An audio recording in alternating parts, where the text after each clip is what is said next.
organizador do evento em Londres, que reuniu autoridades do Judiciário brasileiro e do governo Lula, afirma que arcou com todos os gastos, com passagens aéreas e também hospedagem dos palestrantes. No entanto, os organizadores se recusaram a divulgar os valores e a informar quem eram os patrocinadores do evento. O que se sabe até o momento é que ao menos 2 empresas com processos no STF apoiaram o primeiro Fórum Jurídico Brasil de Ideias. Uma delas é a multinacional da indústria do tabaco, a British American Tobacco Brazil, antiga Souza Cruz. A BAT tem um processo relatado pelo ministro Dias Toffoli, um dos convidados do evento, que pretende anular uma resolução que restringiu o uso de aditivos em produtos de tabaco. Na ação, a Associação Brasileira da Indústria do Fumo, da qual a BAT faz parte, colabora com informações para análise da causa. O caso está em tramitação no STF sob regime de repercussão geral, o que significa que a decisão dos ministros será aplicável a todos os tribunais do país. Atendendo a um pedido da Abfumo, em setembro do ano passado, Dias Toffoli suspendeu todas as ações judiciais sobre o uso de aditivos em produtos de tabaco até que o STF julgue o tema. Ana, quero ouvi-la, e só para a gente lembrar, porque tem uma outra empresa que também patrocinou esse evento em Londres, que é o Banco Master. No STJ, esse banco é parte em 27 ações, 3 delas relatadas aí pelo ministro Raul Araújo, que também participou do fórum em Londres. Já no Supremo, o banco chegou a apresentar um recurso contra a União referente aí ao recolhimento de imposto de contribuição social sobre o lucro líquido, tendo o ministro Gilmar Mendes como relator. Ou seja, o Grupo Voto não divulga os patrocinadores, mas a informação acabou vazando, pelo menos a gente já tem notícia, então, conhecimento de 2 empresas que patrocinaram esse evento em Londres, com a presença de ministros do Supremo e também do STJ. Mas está tudo normal no Brasil, não é, Paula? Está tudo normal. Eu vejo certos influências aí ligados, né? Pelo menos em nome, com a direita, dizendo que está tudo normal no Brasil, que não tem nada para a gente se preocupar. Como está tudo normal? Agora, isso é uma prática que não é de agora, uma prática que não vem de agora. Só que agora, com o advento das redes sociais, das pessoas se interessando pelas sessões do Supremo Tribunal Federal, pelas comissões da Câmara, do Senado, tudo isso, tudo que antes era feito escondido, com as cortinas, né, abaixo, com as cortinas escondendo o que estava no backstage, atrás do palco, hoje o brasileiro sabe. Então, hoje o brasileiro fuça, ele vai lá, ele vai na fonte primária, ele escuta uma coisa aqui na Oeste, ele lê uma coisa na rede social, ele corre atrás, ele discute no grupo de WhatsApp, ele discute nas redes sociais. E isso é realmente o que nós devemos fazer, né? Nós devemos ter essa vigilância. Agora, esse sistema, ele é assim há muito tempo. E o que vai mudar? Vou dar uma volta aqui um pouco fora do assunto, mas para mim é o único jeito de algo mudar através do Congresso, que é pela extinção do foro por prerrogativa de função, porque nós devemos começar a passar leis que limitam as ações que chegam no Supremo Tribunal Federal. São 100 mil ações por ano, Paula. 100 mil ações por ano. E repito, falo da Suprema Corte Americana porque os nossos ministros falam da Suprema Corte Americana. Aqui são de 80 a 100 ações por ano. 80 a 100, enquanto no Brasil são 100 mil ações por ano. Só que o nosso Congresso tem medo de passar legislações que possam ferir o orgulho da corte. Não, porque os ministros não vão gostar, porque existe sim relações absolutamente nada republicanas, os escritórios de advocacia das mulheres, dos ministros do Supremo Tribunal Federal ou de pessoas ligadas aos ministros do Supremo Tribunal Federal que defendem N ações no Supremo Tribunal Federal. Ah, mas não, o Congresso não pode melindrar o Supremo passando legislações que contenham esse poder que dá chance para tentáculos corruptos na nossa República. Então, enquanto nós não tirarmos o Congresso refém do Supremo Tribunal Federal, com esse famigerado foro por prerrogativa de função, eles vão continuar simplesmente assistindo tudo que o Supremo faz calados. Cláudio, você estava comentando que cada vez é mais comum, né, esses eventos aí ocorrerem fora do Brasil, com a presença de ministros do Supremo, do STJ, com patrocínio de empresas privadas, muito por conta também da vigilância. Lá fora é mais fácil de controlar, evitar a presença de jornalistas, a cobertura também desses eventos por lá. Pois é, eu estava refletindo, né, Paula, porque antes da pandemia era comum ministros do STF ou outras personalidades irem para eventos no exterior, às vezes convidados por faculdades, né? A London School of Economics, por exemplo, tem uma semana do Brasil, no Harvard também tem, algumas faculdades americanas e britânicas costumavam chamar personalidades brasileiras, mas para dar uma palestra e depois voltavam para o Brasil.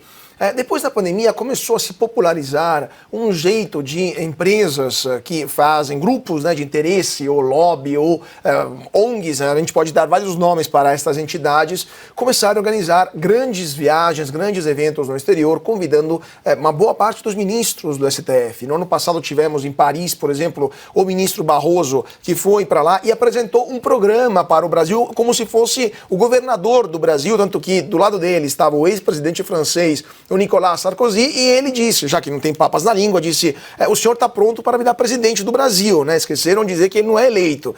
Mas, enfim, aconteceu também, né, no ano passado, sempre lá em Nova York, se não me engano, em Washington, Nova York, que também houve, logo depois da posse do presidente Lula, outro evento organizado por um outro grupo de interesse, né, e foi na famosa ocasião em que o mesmo Barroso disse, perdeu mané, não a mola.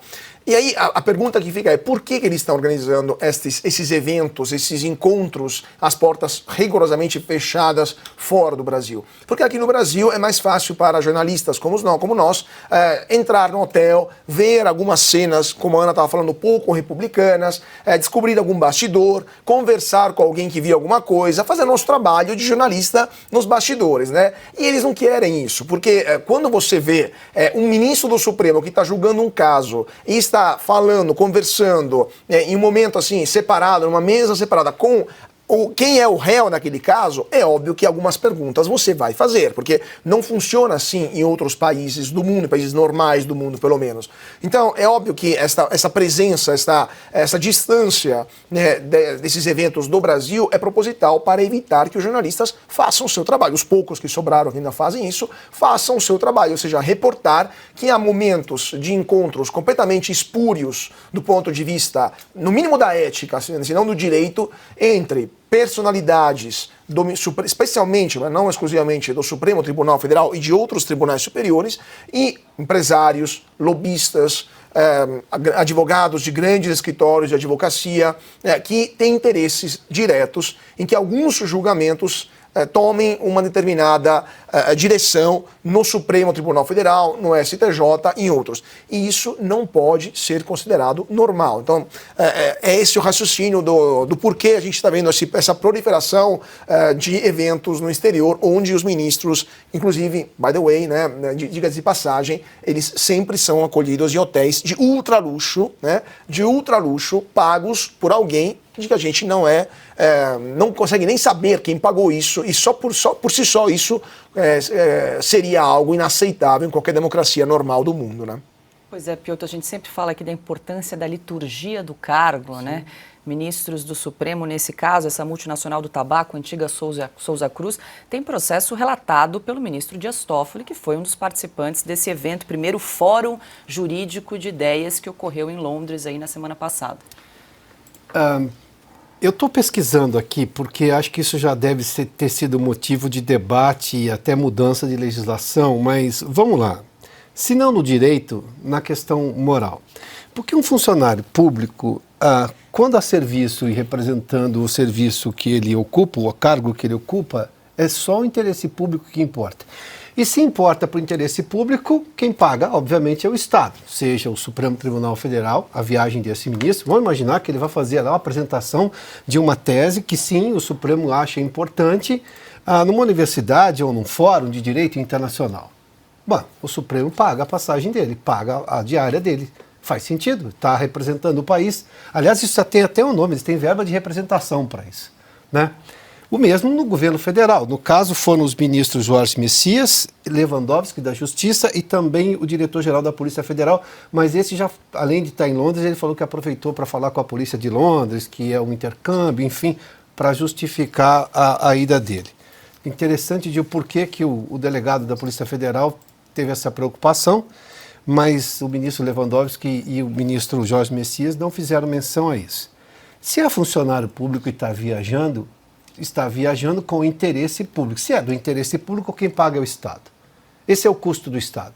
Agora, viajar pago por uma entidade privada, com que interesse? Qual é a moralidade disso? Se o direito não prescreve uma proibição, qual é a moralidade disso? Imagina se fossem casos contrários.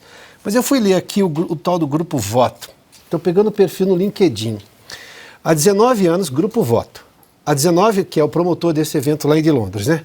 Há 19 anos promovendo a interlocução entre público e privado por meio de relacionamentos, comunicação e conexões de poder. Aí tem aqui o sobre. A paixão pela política que transforma em realidades é o sentido da existência do Grupo Voto. São 19 anos de uma história pautada pelo compromisso com o desenvolvimento social e econômico do Brasil. Aí está aqui dizendo exatamente quem é a cientista política Karen Miskulin, acho que não sei se é a pronúncia correta, mas enfim. E pilares de atuação é Fórum Brasil de Ideias, consultoria de relações institucionais, produção de conteúdo da revista Voto, assessoria de imprensa e curadoria de eventos corporativos. É uma entidade privada. Se ela bancou com dinheiro próprio ou por patrocinadores que deveriam, mas tem questões contratuais. Não. Se a gente está falando de voto, de democracia, de questões públicas, então precisa se pautar pela transparência. Que não seja pela lógica privada, então tem que ser pela lógica pública, do interesse público.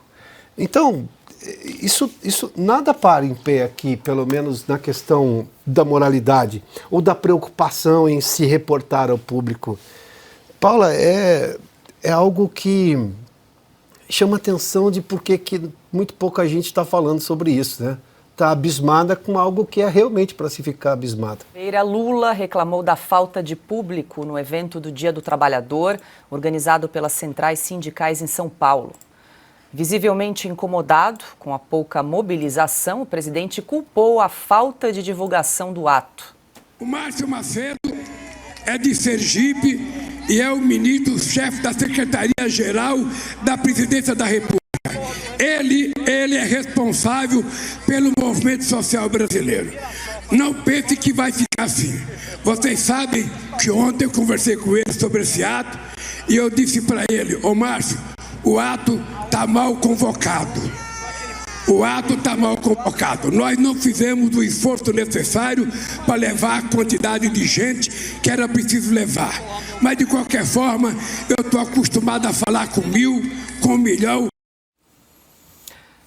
Por causa da baixa presença de público, os organizadores evitaram fazer imagens aéreas do evento. A gente percebe que a câmera está enquadrada ali. E agora a gente tem uma imagem que a gente acabou divulgada aí pela Folha de São Paulo, do evento na tarde de hoje, aí do Dia do Trabalho. Eu já fui em aniversário de criança que tinha mais gente que isso. Quando os meus filhos eram pequenos, eu confesso a você. Aí, ó, tá aí uma imagem que a gente... As bandeiras tentam disfarçar os buracos no público. A primeira-dama foi nesse evento, não foi? Não estava, Nesse Piotr. ela evitou.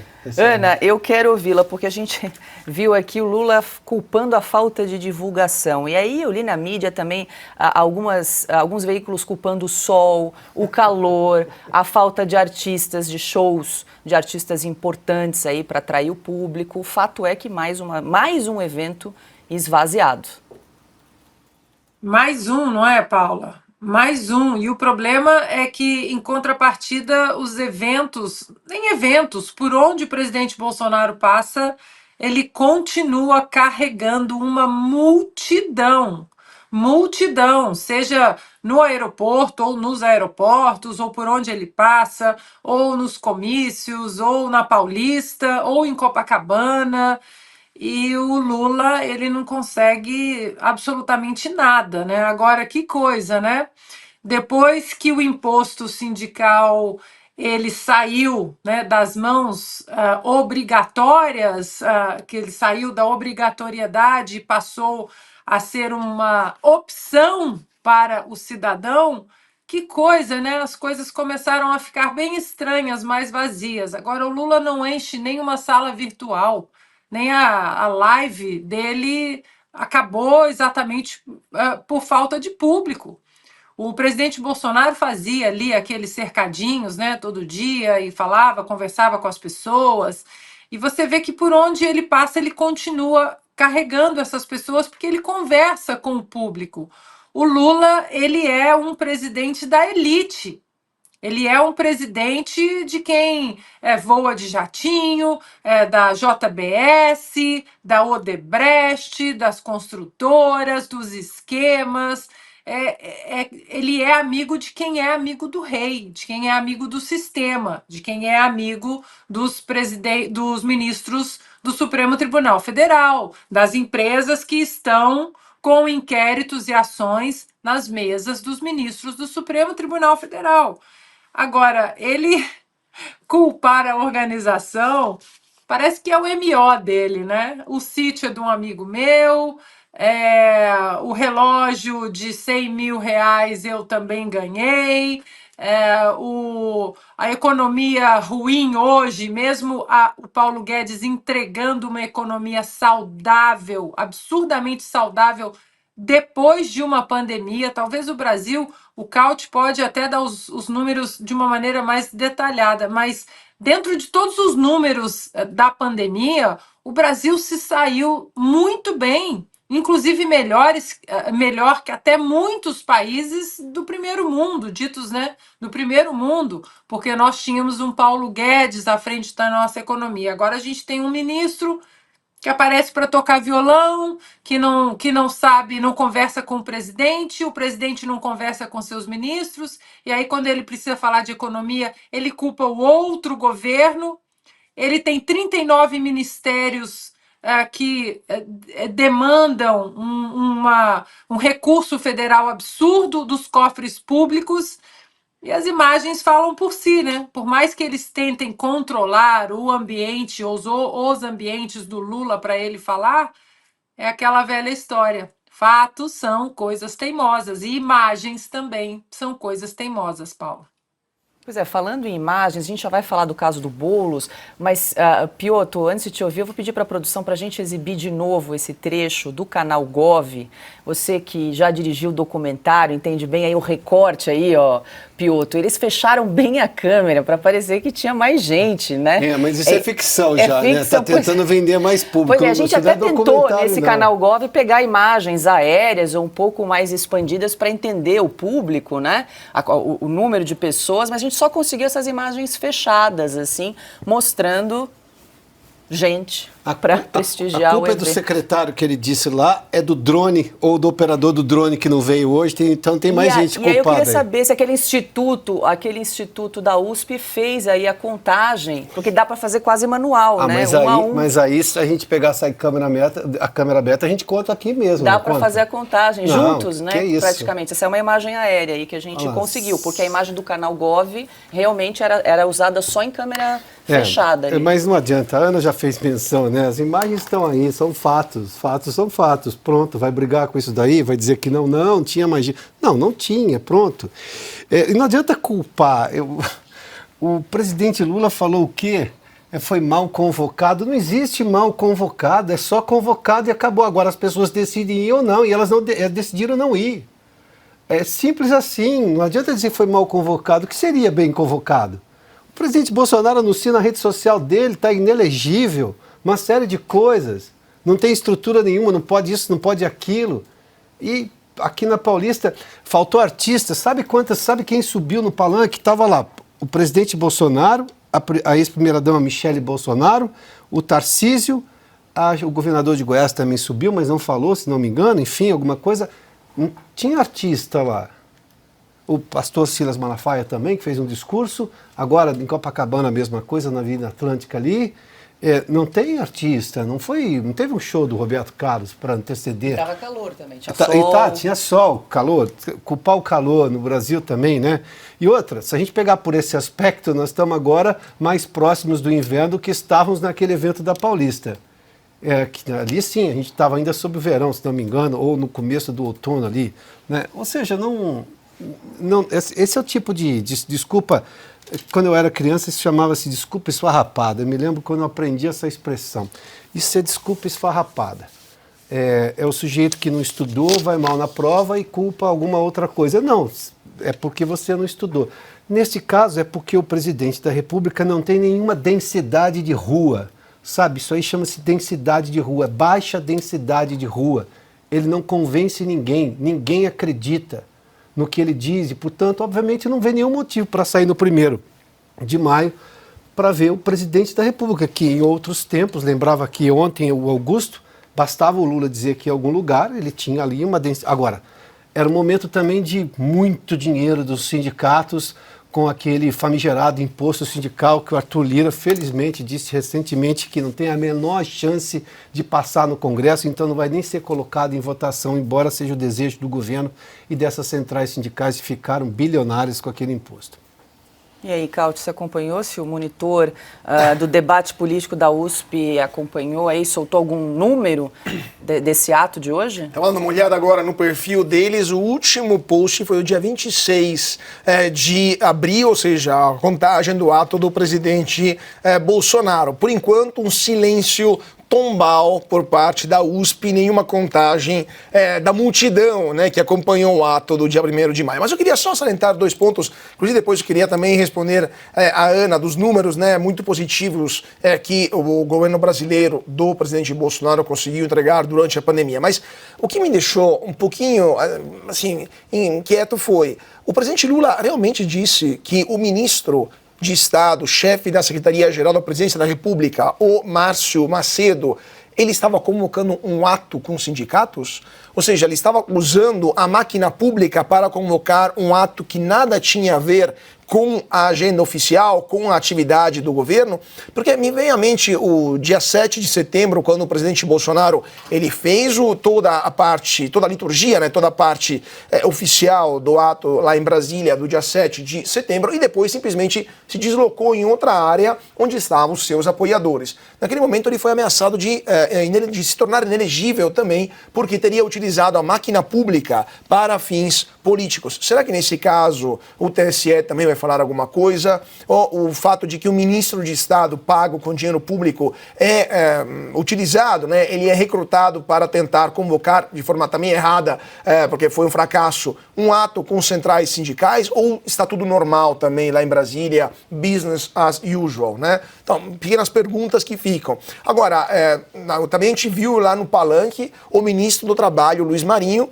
e temos então o ministro do Trabalho sem trabalhadores, né? Porque nem quando o ministro vai lá, o ministro que quer aumentar o imposto sindical, que quer impor a CLT nos trabalhadores do setor de aplicativos, quer mandar embora o Uber do Brasil, entre outras coisas, qual que é a resposta natural da classe trabalhadora? Simplesmente não vamos, porque evidentemente ele não representa nenhum trabalhador, ele não tem mais legitimidade frente aos trabalhadores brasileiros. E por último, Paula, só para a gente também lembrar, artista, sol, calor, desculpas esparrafadas, porque quando o presidente Bolsonaro 2 semanas, nem isso, uma semana atrás fez aquela manifestação lá no Rio de Janeiro, Copacabana estava lotada. E no Rio de Janeiro, num dia como o domingo retrasado, está muito calor, é muito quente. E mesmo assim, houve muita gente de verde e amarelo que foi lá, assim como aqui na Avenida Paulista. Então, é simplesmente mais um sinal, mais um sintoma de que temos um governo né, sem povo, um governo sem eleitores e uma distância cada vez maior do Palácio do Planalto com a população. Inclusive, só para terminar, não é a primeira vez que o Lula reclama, né, da ausência de público.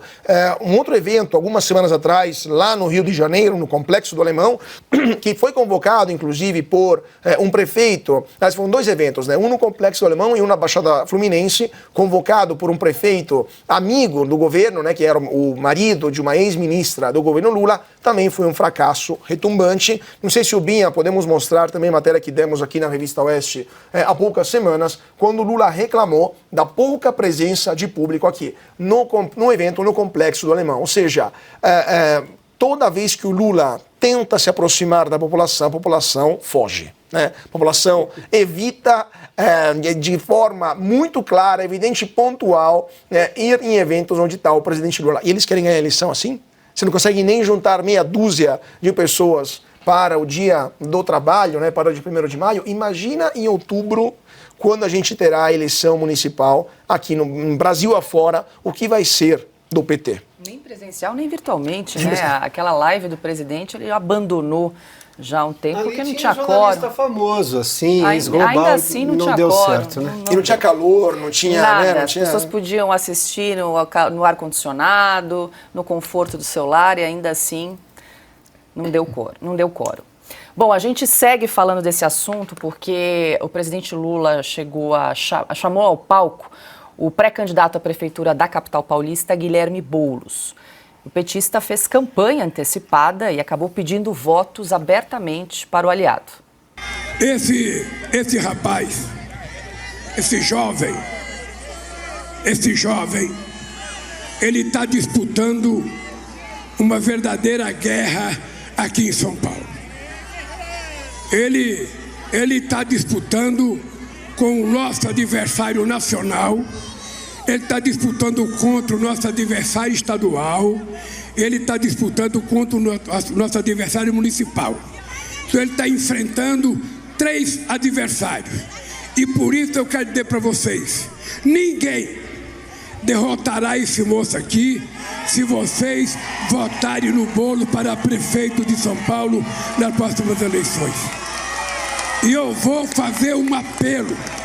Cada pessoa que votou no Lula em 89, em 94, em 98, em 2006, em 2010, em 2018, 2022, tem que votar no Boulos para prefeito de São Paulo.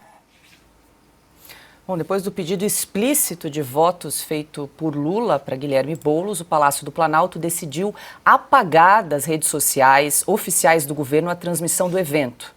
Outros pré-candidatos à Prefeitura de São Paulo já disseram que vão entrar com ação na Justiça Eleitoral por propaganda eleitoral antecipada e com representação no Ministério Público por abuso de poder político de Lula. Ana, eu quero te ouvir porque, assim, acabamos de acompanhar um pedido explícito de voto do presidente Lula e ao pré-candidato Guilherme Boulos aqui à Prefeitura de São Paulo. Já vários pré-candidatos disseram que vão entrar na justiça, porque isso configuraria crime eleitoral. E tem mais um agravante, que participantes do evento chegaram a receber panfletos contrários ao atual prefeito Ricardo Nunes, ele que é do MDB, atual prefeito aqui da cidade de São Paulo.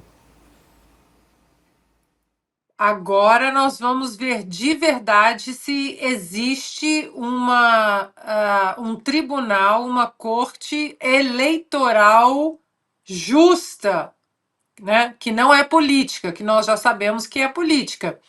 Porque por muito menos, Paula, por uma simples reunião com embaixadores, uma prerrogativa de um presidente da República, o presidente Jair Bolsonaro, ele está inelegível. Ele foi tirado das cédulas da decisão, da possibilidade do povo brasileiro de elegê-lo ou não para qualquer cargo, presidente, senador, o que quer que seja.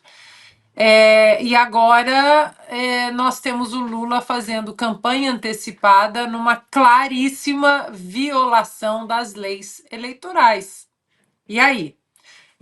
Eu estava vendo aqui no Twitter, o Nicolas Ferreira já disse também que vai por este ato de hoje, ele disse: representarei Lula e Boulos ao Ministério Público de São Paulo por campanha antecipada, condutas vedadas e improbidade administrativa. E é isso que agora a oposição precisa fazer, né? Bom, se existe lei, a lei ela tem que cortar para os dois lados, que não é o que nós temos visto nos últimos anos. Então, essa história, eles podem apagar, né, o vídeo, só lembrando que o Daniel Silveira também apagou o vídeo do YouTube dele, o vídeo com críticas contundentes, que nós discordamos aqui da maneira como elas foram entregues, ele apagou o vídeo no YouTube e, mesmo assim, ele está preso por causa do vídeo, por causa do flagrante perpétuo, né? Será que, nesse caso, a Justiça Eleitoral vai colocar uma venda nos olhos e simplesmente fingir que nada disso aconteceu?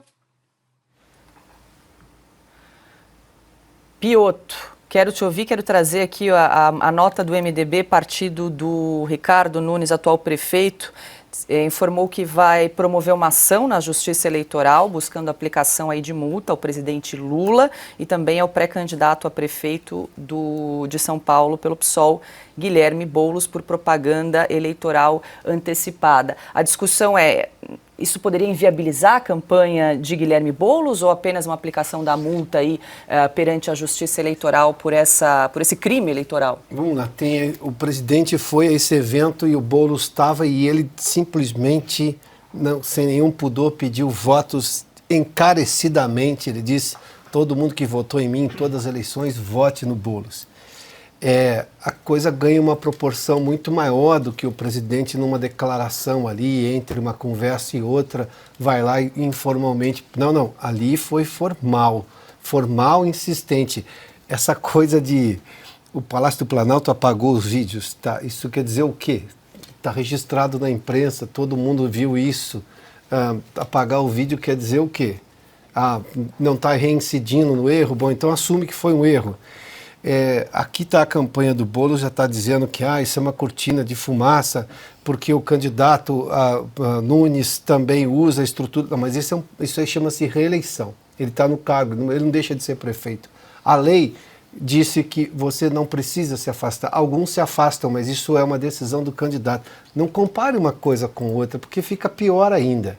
Mas se a Justiça Eleitoral, tão diligente como a gente está vendo, né, tão preocupada com tudo, não se manifestar de forma rápida e, obviamente, dura em relação a isso, a eleição vai ser julgada quando? Em 2038? Não, está aqui, esse fato é de agora. Do ponto de vista, acho que jurídico, é multa, inviabilização, acho difícil, porque não existe nem candidatura, né? Mas, de qualquer forma, a Justiça Eleitoral está aí.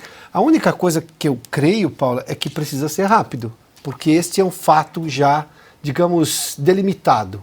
No dia 1º de maio, o presidente Lula vai a um evento, está lá o pré-candidato do PSOL, o Boulos, ali.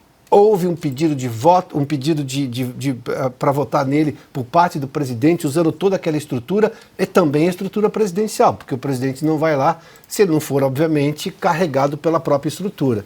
Tem muito mais coisa para ser explicada aí. A multa não é só a candidatura do Boulos, não. Isso pode ir para o presidente Lula também.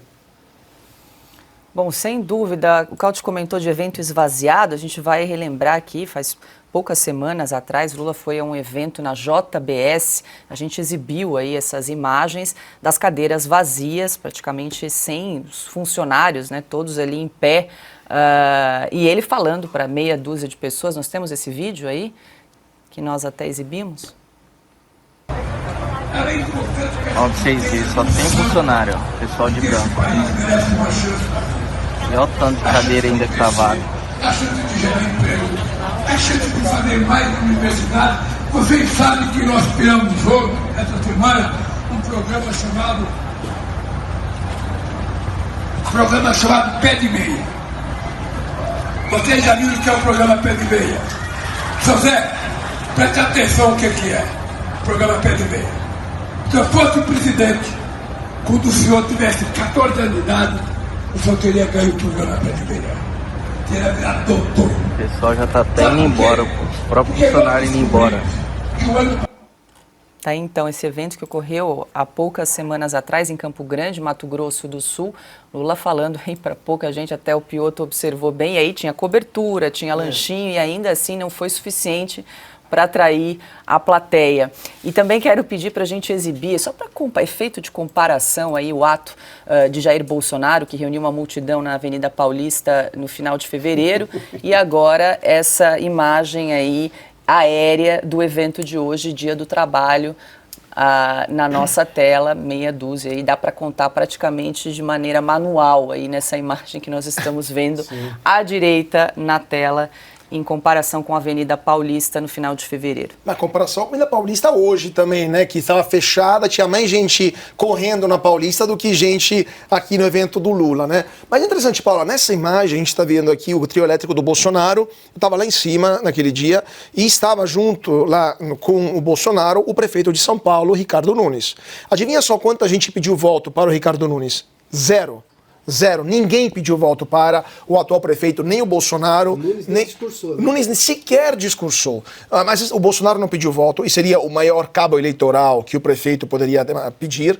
O governador Tarcísio, que também é super popular aqui em São Paulo, não pediu voto para o prefeito porque eles respeitaram a lei eleitoral, como se faz em um país civilizado, normal. Existe uma lei, tem que ser respeitada. Então, assim, por um político de uma carreira tão longa quanto o Lula, que conhece muito bem as regras eleitorais, porque ele passou por inúmeras eleições, as opções são duas. Ou é senilidade, ou seja, não sabe mais o que está fazendo, ou, evidentemente, é a certeza de que a lei não se aplica para eles, porque a lei só se aplica para os inimigos, para os adversários. O velho ditado, para os amigos tudo, para os inimigos a lei. Para os inimigos o TSE, no caso, né? Qualquer deslize, temos pronto um processo para caçar deputado, para caçar senador, para colocar na corda bamba qualquer outro mandatário eleito. Para nós, podemos pedir voto no dia 1º de maio, uma manifestação convocada por um ministro do Palácio do Planalto, pago com dinheiro público, que inclusive é um fracasso, pede voto para o prefeito de São Paulo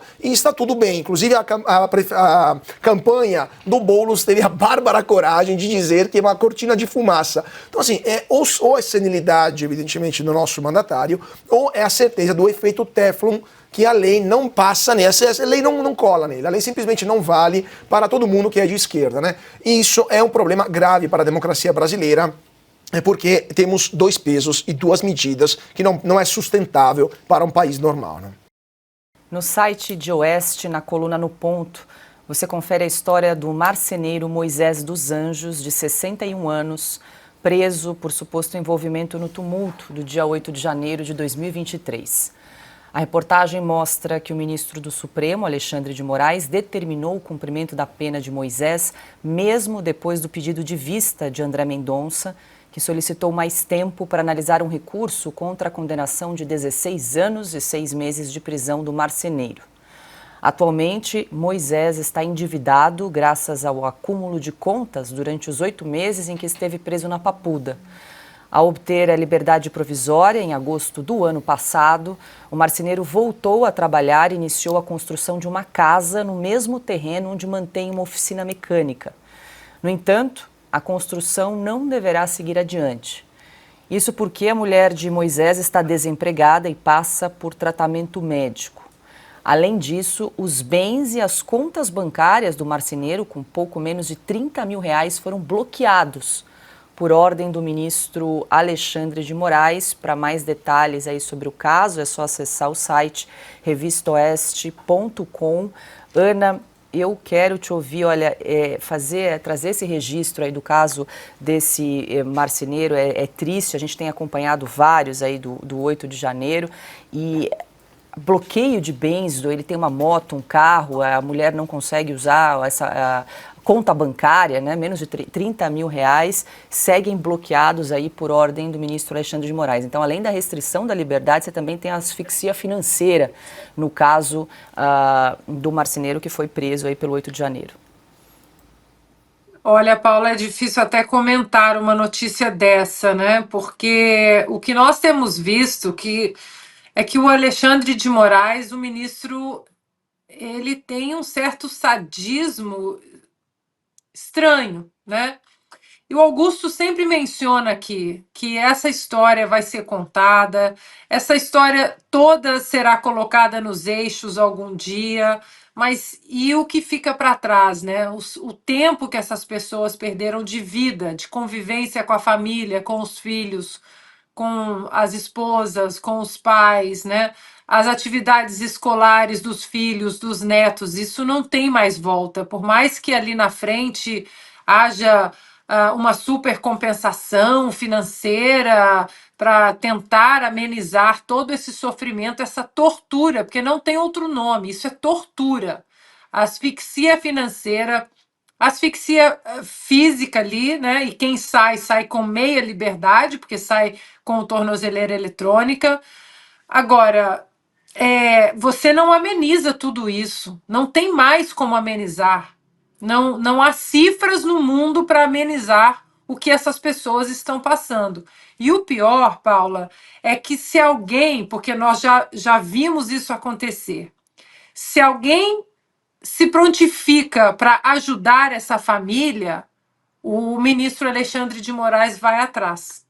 E também sufoca financeiramente aquelas pessoas que tentam ajudar de alguma forma os presos políticos do 8 de janeiro. De novo, porque a gente tem que fazer esse disclaimer. Não estamos falando dos baderneiros e dos vândalos que devem sim responder à letra fria da lei.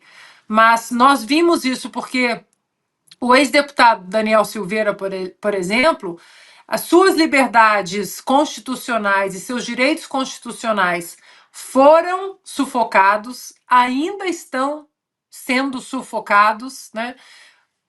Suas contas bancárias bloqueadas, mas as contas bancárias da mulher, que não tem nada a ver com o processo, também estão bloqueadas. Da família, da mãe, da sogra, enfim. É um absurdo tudo isso. Mas, Paula, agora vem a pergunta que não quer calar diante disso. O ministro Alexandre de Moraes ignorou um pedido de vistas do ministro André Mendonça. Pois bem, o ministro André Mendonça não vai se manifestar?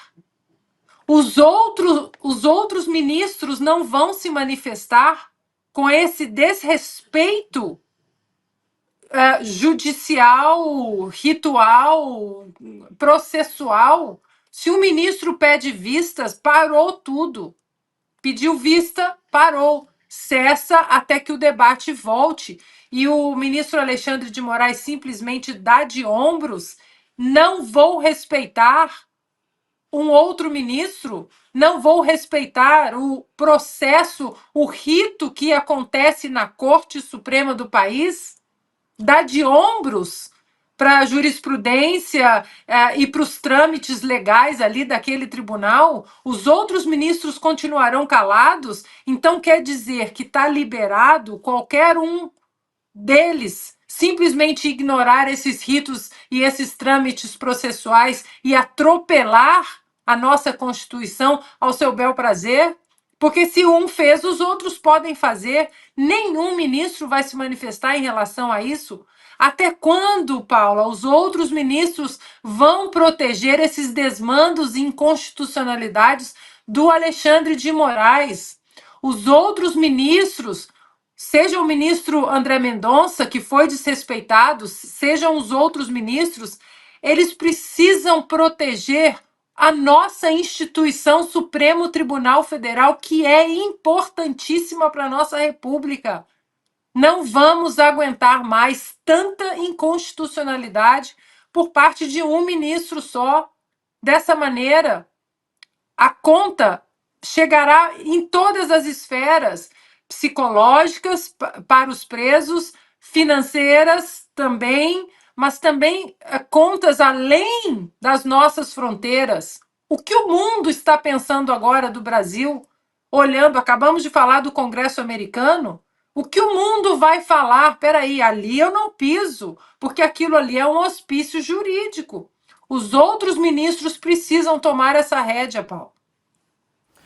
Pois é, Cáutia, a gente trouxe aqui detalhes da história de vida do Moisés dos Anjos, 61 anos, foi condenado a 16 anos e 6 meses de prisão. E o fato que chama a atenção, que a Ana justamente comentava, é que essa ordem de prisão do ministro Alexandre de Moraes ocorreu durante a análise de um recurso.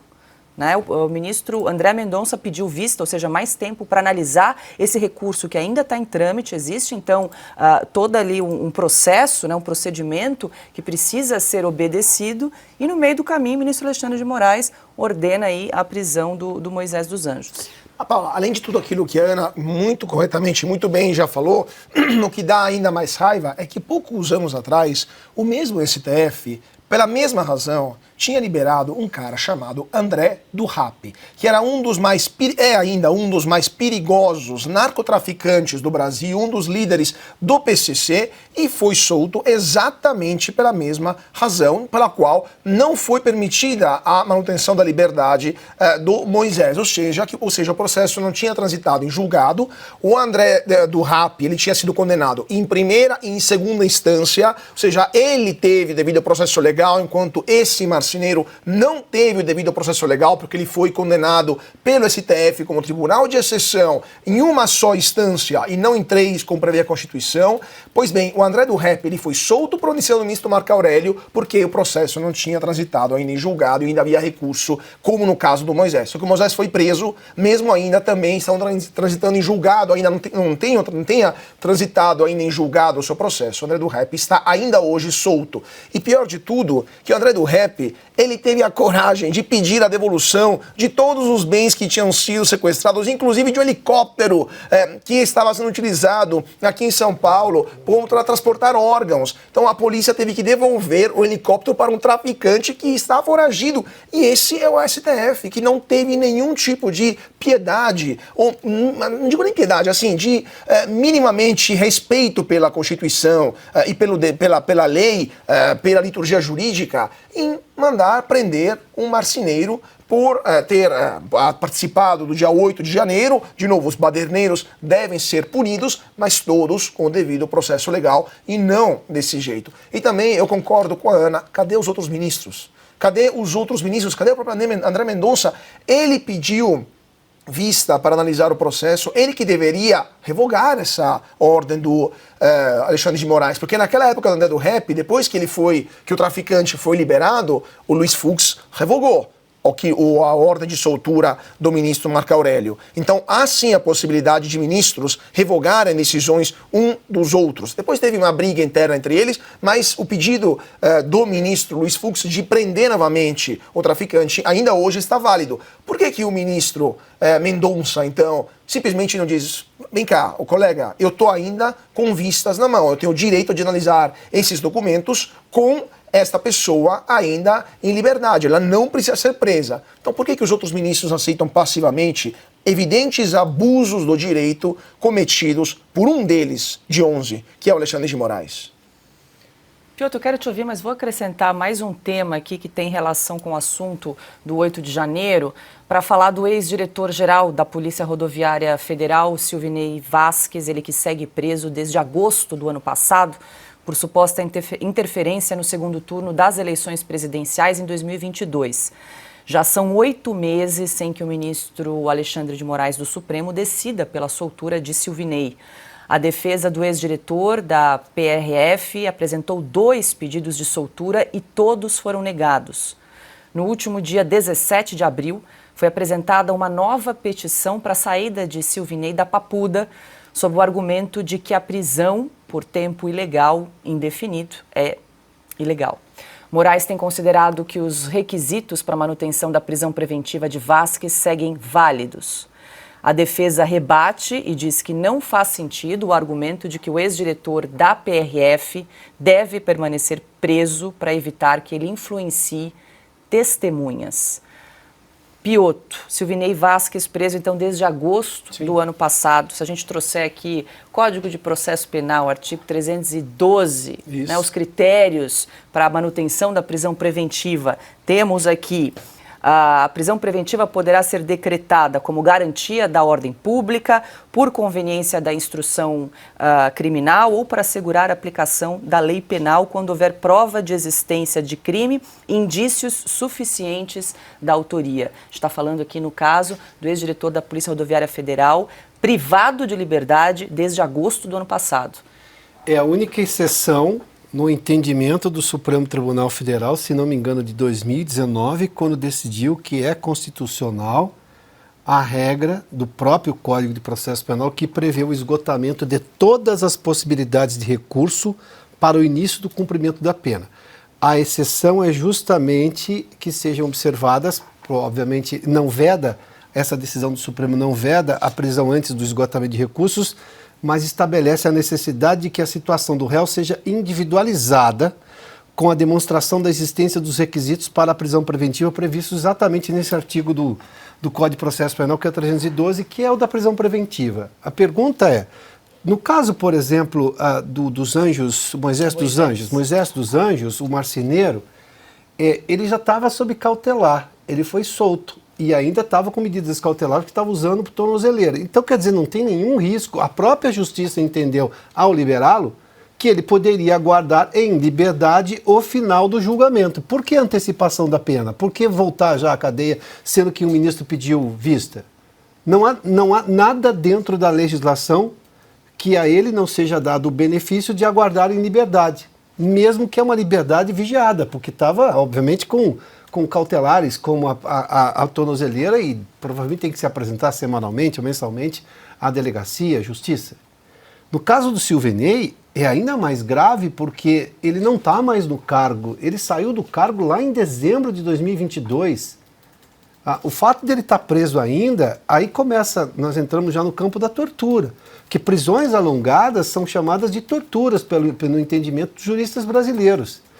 A decisão do André do Rap, que o Couto citou aqui, na decisão foi do ministro Marco Aurélio Mello naquele momento, e depois foi revista, mas aí ele já tinha fugido, é que a prisão alongada não se justificava porque manter alguém preso sem o julgamento era exatamente ilegal. Foi o entendimento diante dessa decisão que o ministro Marco Aurélio se baseou. E nós estávamos falando naquele momento de um traficante, ou seja, de uma causa muito mais grave do que, por exemplo, seja do Silvinei ou do Moisés dos Anjos, o marceneiro. Ou seja, mas aí nós tínhamos um Supremo que antes tinha figuras como Marco Aurélio Mello, questionável nessa questão do André do Rap, mas enfim, era um entendimento do Supremo, porque tinha que julgar o caso. No caso por exemplo, do Silvinei, não é julgado e mantém preso. Mas qual é a fundamentação? Pelo entendimento do Supremo, é nenhuma. É só um entendimento do ministro Alexandre de Moraes, que neste caso especificamente, voltando ao caso do marceneiro, com o pedido de vista do André Mendonça, vou analisar o caso, sendo que ele já estava solto, tinha sido preso, foi solto, ou seja, ele poderia guardar em liberdade, não, manda prender, não esgotados todos os recursos, ou seja, não tinha nenhuma razão para mandar prender já, ou seja, sem a definitiva condenação. Mas aí é uma coisa, né? A gente fala isso com muita frequência aqui, né, Paula? Uma coisa é a lei, a outra coisa é o que entende o ministro Alexandre de Moraes em boa parte dos casos. A gente viu vários depoimentos de advogados aqui que a profissão mais difícil do Brasil hoje provavelmente é professor de direito, porque você ensina o que está na lei e o Supremo toma a decisão que achar conveniente no momento em que achar conveniente, dependendo, o que é lamentável, o que parece a capa do processo. E o Tribunal de Contas da União autorizou o sigilo a voos de autoridades em aviões da FAB. Na decisão tomada na terça-feira, o TCU alega que a divulgação das informações poderia prejudicar a segurança dos passageiros. A medida vale para voos solicitados pelo vice-presidente da República, pelos presidentes do Senado e da Câmara, todos os ministros do Supremo Tribunal Federal e também pelo Procurador-Geral da República. Carlo Couto, muito boa noite, seja bem-vindo. TCU, Tribunal de Contas da União, tomou essa decisão, autorizou o sigilo, mas não explicou como que a divulgação de voos, depois que eles são realizados, pode, de alguma forma, prejudicar a segurança dessas autoridades que nós acabamos de mencionar aqui. Carlos, boa noite. Boa noite, Paula. Boa noite, Piotr. Boa noite, Ana. Boa noite, Constantino. E boa noite a vocês que estão seguindo a gente. Pois é, o pagador de imposto, dos impostos que financiam esses aviões da FAB nessas rotas que muitas vezes não tem nada de republicano, né? Rotas utilizadas para fins pessoais por parte dos donos do poder lá em Brasília, os pagadores de impostos não têm direito de saber por que estão financiando esses aviãozinhos, esses jatinhos da FAB. Uma coisa que me surpreendeu nessa surpresa negativa, um ponto positivo, é que os ministros do Lula, eles não foram incluídos nesta decisão do TCU, porque aí seria muito fácil indicar para o tribunal que a ministra da Igualdade Racial, Aniele Franco, utilizou um jatinho da FAB para vir até São Paulo e ver um jogo de futebol no estádio do São Paulo, por exemplo, no Morumbi. Isso seria um voo da FAB de que o povo brasileiro não teria direito a conhecer, não teria direito a ter conhecimento, ou outros voos que foram utilizados para questões pessoais dos ministros. Quase toda semana a gente noticiava esse tipo de informação. E agora não podemos mais saber para que estão sendo utilizados esses voos da FAB. A questão também do próprio utilizo dos voos da FAB por parte de ministros do STF, um uso excessivo, deveria ser questionada. Porque por que os ministros do STF não podem usar aviões comerciais comuns, como fazem ministros das cortes... Como faziam, né? Como fazem ministros das Supremas Cortes de outros países.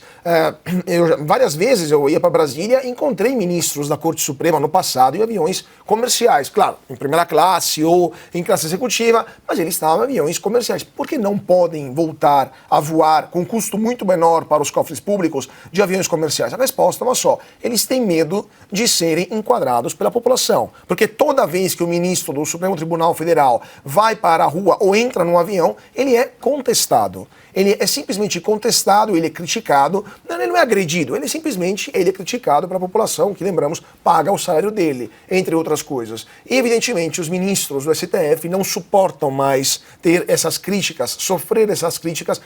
Provavelmente eles agora entraram no time daqueles que falam que palavras machucam, né? Então, provavelmente não querem mais ter contato com o povo e devem utilizar aviões da FAB. Só que eles estão usando e abusando, evidentemente, nesses aviões da FAB, e para evitar outras críticas, agora conseguiram que o TCU colocasse sigilo ex posto, sigilo posterior, não anterior. A gente não sabe quando eles o utilizarão, mas sequer vamos saber para onde eles foram no passado, né? Qual que é, como justamente a Paula sentou, qual que é o problema da segurança?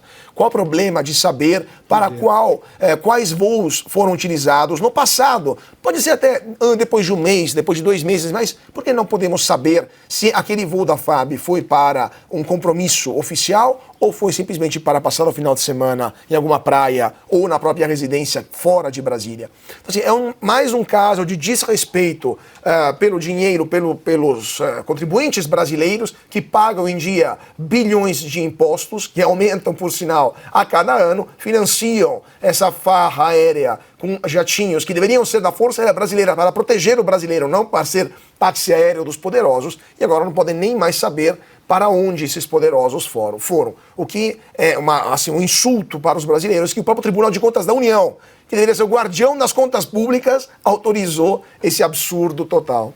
Pois é, Piotr, enquanto o Carlos falava, até apurava aqui, o TCU até tentou justificar essa questão da segurança e disse o seguinte, porque se eles divulgassem as rotas e a lista de passageiros, poderia ficar demonstrado um padrão de viagens dessas altas autoridades que nós acabamos de citar. E aí poderia haver um risco à segurança dessas pessoas aí que nós mencionamos, ministro do Supremo Tribunal Federal, presidente da Câmara e do Senado, enfim.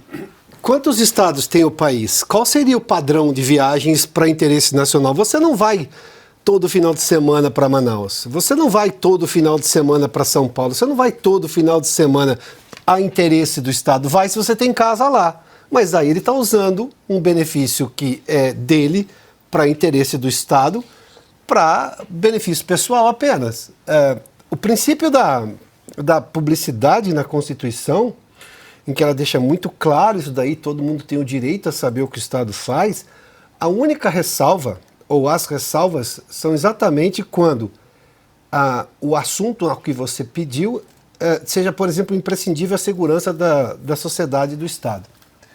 Não é um assunto de segurança nacional para onde foram, para onde viajaram os ministros do Supremo Tribunal Federal, o presidente da República, o vice-presidente, ou seja lá mais quem for, nos jatinhos da FAB. Não é um assunto de segurança nacional. Não vai afetar em absolutamente nada a segurança nacional. Eu seria o primeiro aqui a defender sigilo se isso afetasse a segurança nacional. Se isso afetasse uma investigação importante para desbaratar, por exemplo, uma quadrilha do crime organizado. Isso tudo é necessário sigilo. Para isso tudo é necessário ressalvar, obviamente, trazer essas exceções da lei. Mas para onde foi? Eu não vejo razão, inclusive, para não divulgar para onde vai. Olha, na sexta-feira está aqui o ministro fulano de tal do Supremo Tribunal Federal, tem aqui uma reserva para ir até Campo Grande. A pergunta é, o que ele vai fazer em Campo Grande para usar o transporte executivo da Força Aérea Brasileira? É assunto do Supremo inequívoco que ele não possa usar um voo comercial? Bom, tudo bem. Ele está lá como representante do Supremo, representante do Estado brasileiro em alguma dessas situações. Falamos aqui sobre esses eventos todos no exterior. Eu também defendo. Se for em nome do Estado e se for realmente importante, imprescindível, quem tem que pagar é o Estado, não tem que vir o ente privado e bancar uma viagem de luxo para ministro do Supremo Tribunal Federal. Agora, como o Caute já ressalvou aqui, se o Tribunal de Contas da União passa pano para isso, me perdoem a expressão mais popular aqui, mas se o Tribunal de Contas da União, que é o órgão justamente que tem que fiscalizar, porque ele fiscaliza, ele é externo ao Poder Executivo, ele tem poder neste momento. Se ele está achando isso natural, um Tribunal de Contas da União, o órgão que deveria, a Corte de Contas, está permitindo um tipo de coisas assim, bom, quem fez como é que se chama? Quem votou nesse governo achando que teríamos um banho de republicanismo, está na hora de responder aos outros brasileiros qual foi exatamente o pensamento dele, o que ele pensa do Brasil hoje. Consta, só pegando uma carona no que o Piotto disse, estou aqui com o site do Tribunal de Contas da União aberto aqui na página institucional, e diz o TCU é responsável pela fiscalização contábil, financeira, orçamentária, operacional e patrimonial dos órgãos e entidades públicas do país quanto à legalidade, legitimidade, economicidade. E aí a gente tem essa notícia de que o TCU, que é um órgão de controle externo do governo federal, autorizando o sigilo aí em voos da FAB.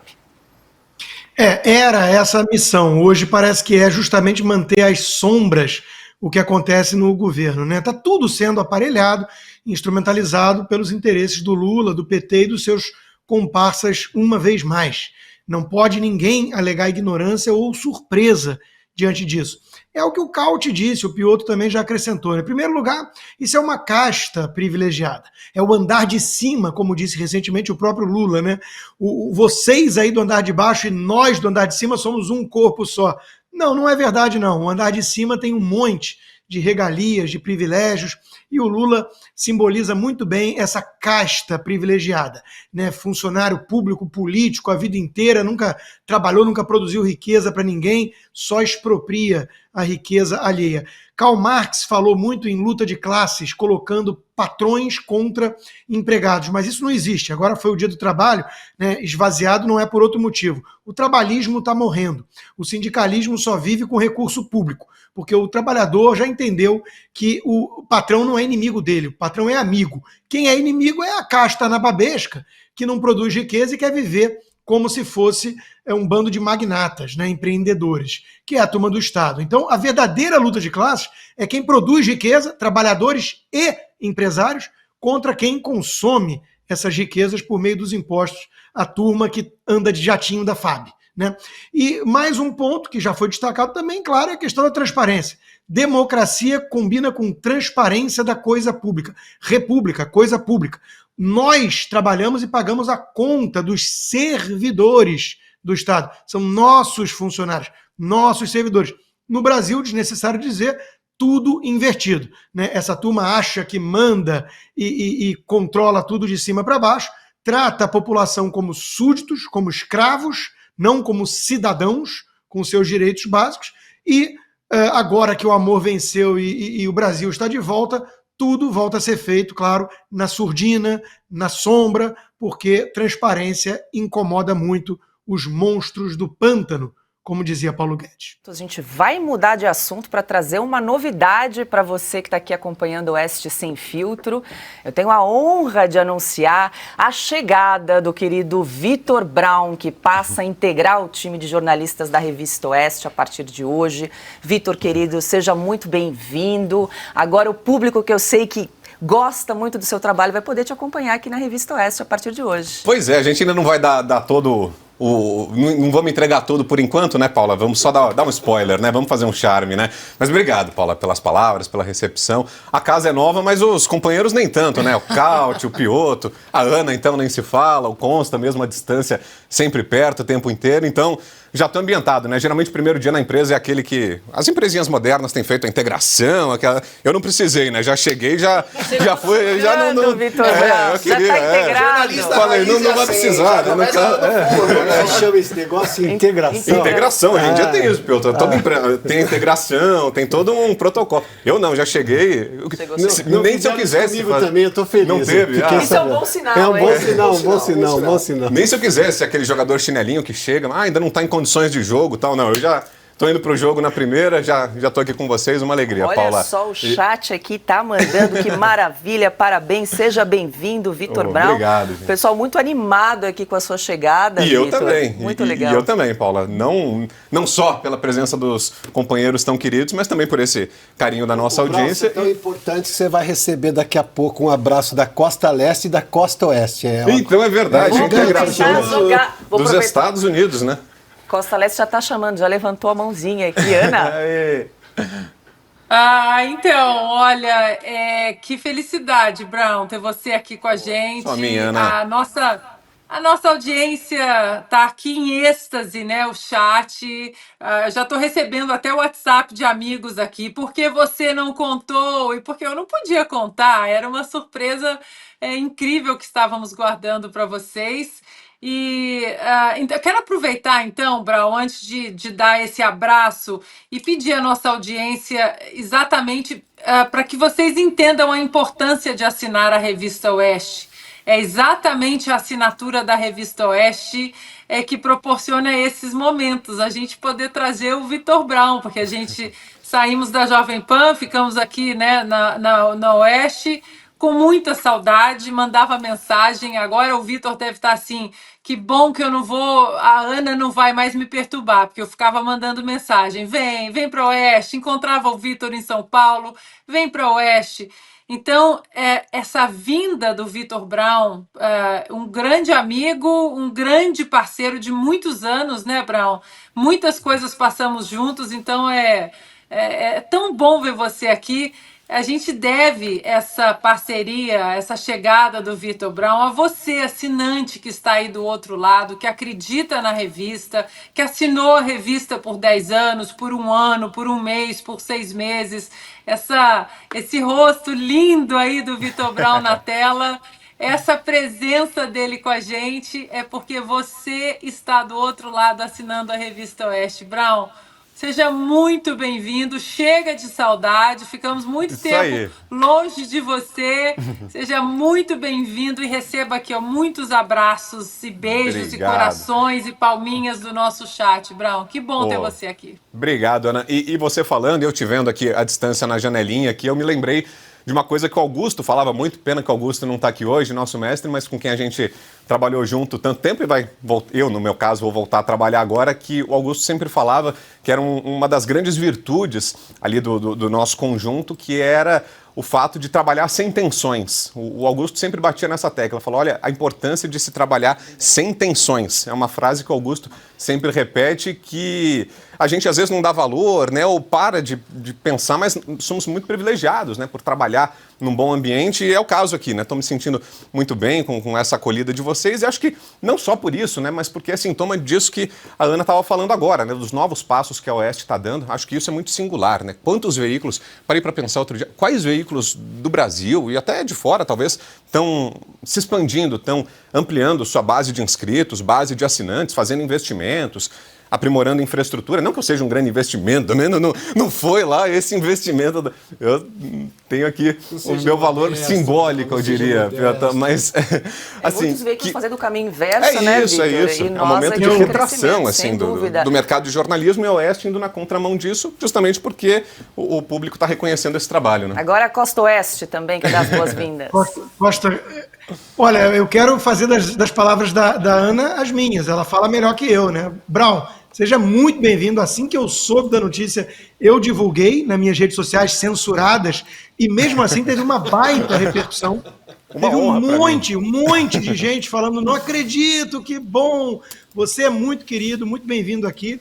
E a resposta para essa perplexidade sua legítima, né, é que você sabe já qual é a resposta, né? Aqui a gente faz jornalismo sério.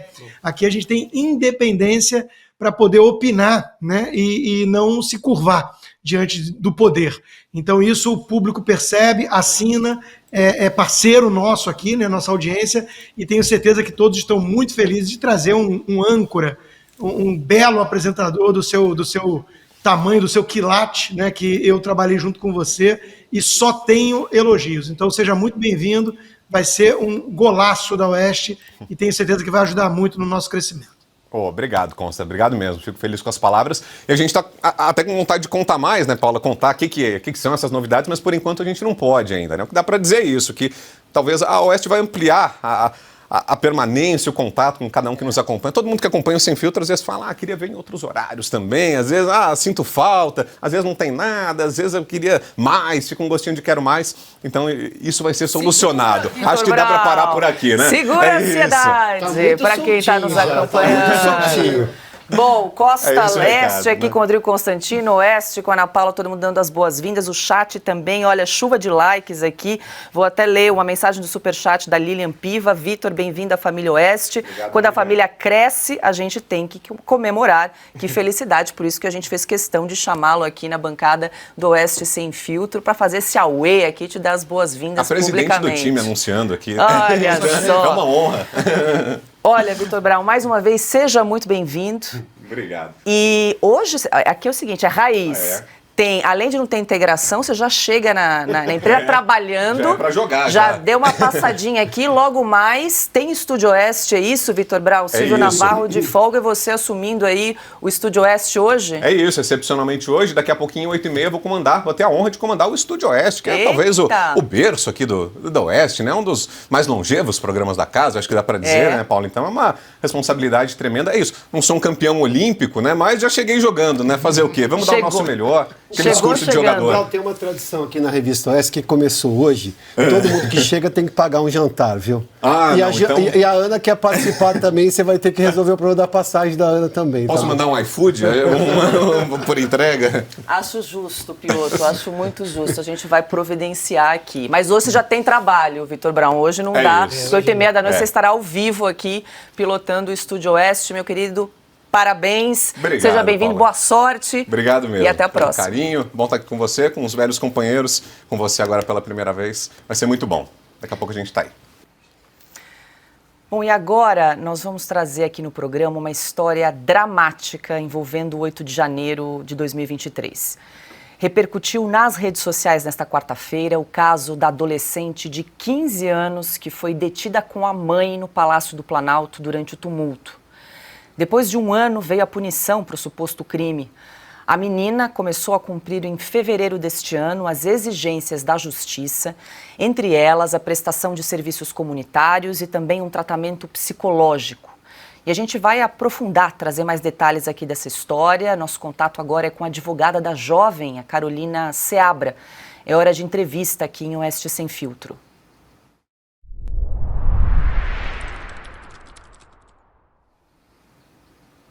Doutora Carolina, muito boa noite, seja bem-vinda, muito obrigada pela entrevista. Boa noite, eu que agradeço a oportunidade de contar a história dessa adolescente. Doutora Carolina, eu gostaria de pedir para você detalhar essa questão do tratamento psicológico pelo qual essa adolescente está passando. Como é que funciona? São sessões semanais, quinzenais e que tipo de conteúdo, de tema é abordado aí nesse tratamento psicológico? Então, o tratamento psicológico dela, o que foi passado para a psicóloga, é que ela tem que tratar esses atos extremistas, esse posicionamento extremista dela. Inclusive, a psicóloga fala sobre questão de vacinação, questão do antigo presidente, questão de golpe de Estado e etc. Então, ela tem passado. Agora diminuiu, né? Antes ela estava tendo que ter 4 horas, 2 vezes por semana de sessão. Inclusive, a própria psicóloga acha que é exagerado, né, essa punição para ela, tendo em vista que outras pessoas que são condenadas por crimes mais graves, né, a gente não usa a palavra condenação, mas outras pessoas menores que passam também por esse tipo de remissão, que é o nome que se leva quando um menor recebe uma punição ali, normalmente é em torno de 8 horas no máximo. E essa menina, ela foi condenada, digamos assim, para usar uma palavra mais fácil das pessoas entenderem, a 7 horas de serviço durante a semana. Então, essas 7 horas hoje são divididas em dois dias da semana, mas antes ela passava 3 horas e meia com a psicóloga, quase 4 horas. E aí essa psicóloga falava sobre política com ela, basicamente. Quando foi na semana passada, ela incomodada muito com essa situação, porque ali elas debatiam sobre o ex-presidente, pontos como o ex-presidente não gosta de mulheres, que era trazido e ela rebatia, porque ela tem as convicções dela. E aí, essa semana a família dela foi chamada, semana passada a gente enviou uma advogada da associação para ir atendê-la lá, para ir conversar com essa psicóloga, e aí essa semana já foi modificado e ela já vai começar a prestar serviço à comunidade. Ana Paula Henkel. Doutora Carolina, obrigada pela entrevista. Eu confesso que eu estou absolutamente chocada com essa história. Chocada. O chat aqui, nossa audiência, eu acho que é uma história que nós podemos tirar de páginas soviéticas. É uma história bizarra, para não dizer outra coisa. E a nossa solidariedade à cliente da senhora, à família dela também. E, doutora Carolina, se a senhora puder contar a maneira como essa adolescente e a mãe ou o parente ou as pessoas que estavam em torno dela, como eles foram detidos, eu acho que é uma curiosidade também do nosso chat, esse trâmite todo, desde da apreensão da prisão ali no 8 de janeiro até agora uma adolescente cumprindo medidas socioeducativas por causa de manifestação. Ana Paula, na verdade, o mais estarrecedor vem agora, né? Se já é bem estarrecedor a história dela tá passando por esse tipo de abordagem, eu fiquei escandalizada quando entrei no processo dela. Ela foi detida no dia 8, né, para contextualizar, junto com a mãe. Ela foi para uma manifestação pacífica. Após ela passar pela revista dos policiais, eles encontraram aquele cenário que é retratado por todos, que era bombas sendo ateadas por helicópteros e etc. E elas buscaram abrigo na coberta do Palácio do Planalto, onde as duas foram detidas. A menor foi levada para uma delegacia e a mãe dela se juntou com as outras maiores e foi levada para outro lugar. Essa adolescente ficou sozinha na cela por mais de 24 horas, né? Porque a irmã dela veio buscá-la no dia 9 de janeiro, aqui em Brasília. Ela estava numa cela sozinha, a policial teve a sensibilidade de colocá-la só, porém, tinha dito para ela que as pessoas costumavam se enforcar dentro dessa cela. Então, ela passou a noite toda acordada, sem conseguir dormir, sem conseguir ter sossego, claro, até porque não sabia o que é que tinha acontecido com a mãe dela. No dia 9, ela passou pelo Ministério Público. O Ministério Público, no dia 9, às 17 horas e 15 minutos, deu um parecer que não era caso de internação, que ela deveria ser liberada, mas que deveria cumprir a remissão tanto de liberdade assistida, como também medidas socioeducativas, que também é exagerado, por suposto crime de golpe de Estado. E aí, no mesmo dia, às 17h53, o juiz substituto da Vara da Infância e do Adolescente aqui de Brasília deu a sentença dela, mandando ela passar por esses 2 procedimentos, que é a liberdade assistida, com acompanhamento da psicóloga, e essa medida socioeducativa de fazer serviço para a comunidade, prestar serviço para a comunidade. Quando ela foi buscada pela irmã, no dia 9, ela sofre de TDAH, a irmã disse que ela estava em estado de choque. Ela, com os olhos bem assustados, não conseguia falar, não conseguia relatar o que tinha acontecido e demorou mais ou menos uns 2 meses para que ela voltasse ao normal. Doutora Carolina Adalberto Piotto também tem uma pergunta. Doutora, eu preciso dizer isso aqui, eu tenho quase 34 anos de jornalismo, eu não tinha ouvido nada na minha vida tão estarrecedor. Claro que eu, por força da profissão, cobri tragédias, cobri crimes graves, aqueles mais, mas eu nunca imaginei que o Estado ia pegar um jovem ou uma jovem de 15 anos de idade e colocar na cadeia dessa maneira, e mesmo depois de entender que ela não podia ficar na cadeia, que ela não dormiu porque a ela foi dito que as pessoas se enforcavam, o que é uma violência psicológica que, de novo, eu não tenho informações de casos semelhantes, nem de longe cheguei a imaginar tal coisa, mas me permita só entender, a psicóloga tentava induzir a jovem a qualquer procedimento, porque aí nós estamos falando de mais um problema, ou não, ela só tentava abordar, porque assuntos de política não são assuntos de tratamento psicológico. A psicologia é uma questão de resolver questões comportamentais, de você se entender, mas não de discutir questões práticas, de você gosta desse ou você gosta daquele, politicamente. Isso é uma coisa muito pequena perto da essência humana. Isso é só um resultado das coisas que você aprende, você discute, você evolui para esse ou para aquele lado, e tudo bem, tá uma decisão.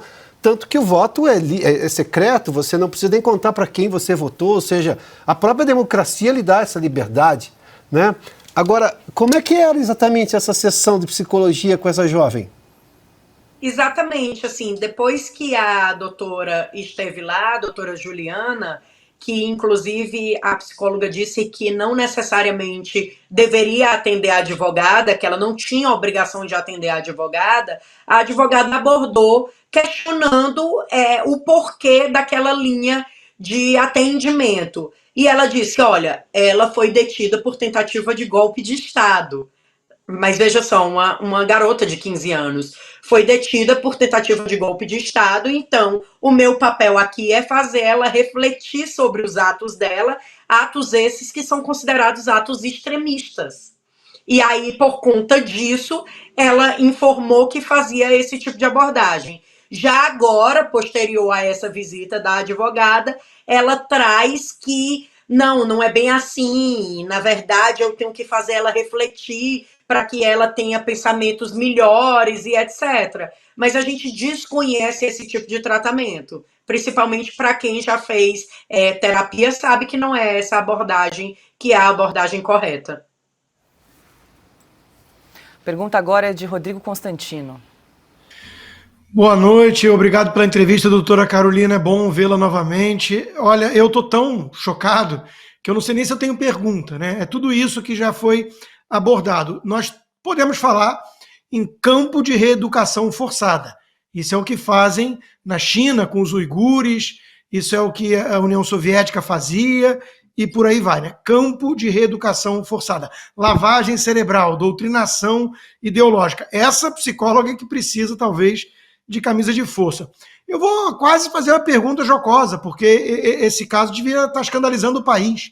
E o fato de só aqui na Revista Oeste a gente está dando destaque a isso mostra como o país está anestesiado, banalizando, normalizando o que é coisa de ditadura. Claramente coisa de ditadura. A pergunta que eu vou fazer, meio brincando, é se a sua paciente já chegou no estágio da laranja mecânica, se ela está tendo que ver vídeos com os olhos arregalados do Lula, dando comida para crianças, para ver se ela aprende a votar certo. Nós estamos quase nesse estágio, né? É basicamente isso, Rodrigo.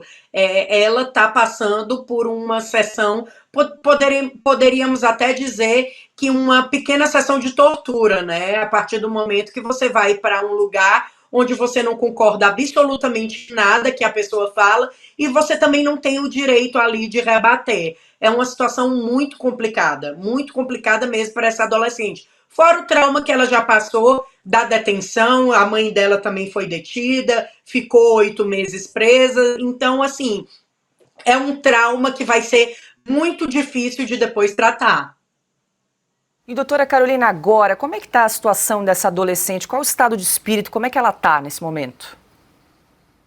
Então, ela faz tratamento psicológico fora dessa punição dela, né? Ela toma medicamentos e aí a gente tenta conversar com ela, tanto eu quanto os familiares estão dando esse apoio para que ela se sinta mais confortável. Como eu entrei recente no caso, eu vou levar o caso dela para as cortes internacionais. O caso já transitou em julgado. Vou pedir também uma revisão, tendo em vista que não tem nenhuma prova no processo contra ela.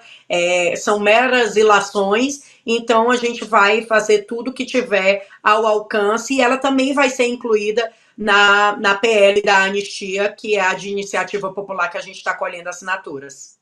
Perfeito. Olha, doutora Carolina Seabra, muita gente se manifestando aqui no nosso chat de Oeste Sem Filtro. O André Luiz Rocha Nascimento disse isso é tortura psicológica contra uma menor de idade, tem que ser levado ao tribunal de Haia. Enfim, muita gente manifestando a sua indignação em relação a esse caso. Agradeço muito a sua atenção e a entrevista aqui nessa noite. É a doutora Carolina Seabra, ela que é advogada e representa então essa jovem de 15 anos que foi detida nos atos do 8 de janeiro em Brasília. Muito obrigada, bom trabalho para você. Eu que agradeço a oportunidade. Muito obrigada e bom trabalho para vocês. E agora a gente segue com o nosso noticiário aqui em Oeste Sem Filtro, porque na terça-feira o governo Lula liberou 4 bilhões e 900 milhões de reais em emendas, o maior valor já liberado pelo Planalto em um único dia.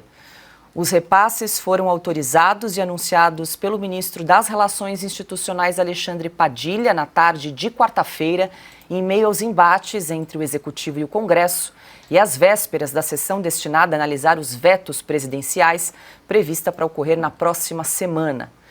Nesse ano, Carlo Cauti, quase 14 bilhões de reais já foram empenhados aí pelo Executivo, pelo governo Lula. O meu dinheiro, o seu dinheiro, o nosso dinheiro, né, de emendas parlamentares, que se fosse o governo passado, né, Paula, teriam outro nome, ou seja, orçamento secreto. Mas já que o amor venceu em 2022, então o consórcio voltou a chamar de emendas parlamentares, né? Então o orçamento secreto foi vergonhosamente colocado no arquivo das maiores redações. Mas a gente aqui na Oeste continua chamando isso de orçamento secreto. E a parte mais vergonhosa, Paula, é que se a gente comparar o segundo ano do governo Lula, ou seja, 2024, de janeiro a abril, né, até de 1º de janeiro a dia 30 de abril de 2024, na comparação com o segundo ano do governo Bolsonaro, 1º de janeiro, 30 de abril, a gente vai ver que o Lula liberou mais de 3 vezes de emendas, o valor de emendas em relação ao governo Bolsonaro. Mais do triplo do que o Bolsonaro, que era acusado na época de estar utilizando o dinheiro público de forma espúria, etc. O Lula triplicou o valor de emendas parlamentares e está tudo bem. E não é nenhum escândalo para o consórcio. Mas a coisa mais grave não é só isso, esse mau uso do dinheiro público. Mas o fato é que no dia 11 de abril deste ano, o governo Lula cortou verbas do Ministério da Saúde e bolsas em universidades e da educação básica. Foram 4 bilhões de reais, mais de 4 bilhões cortados em diversos ministérios.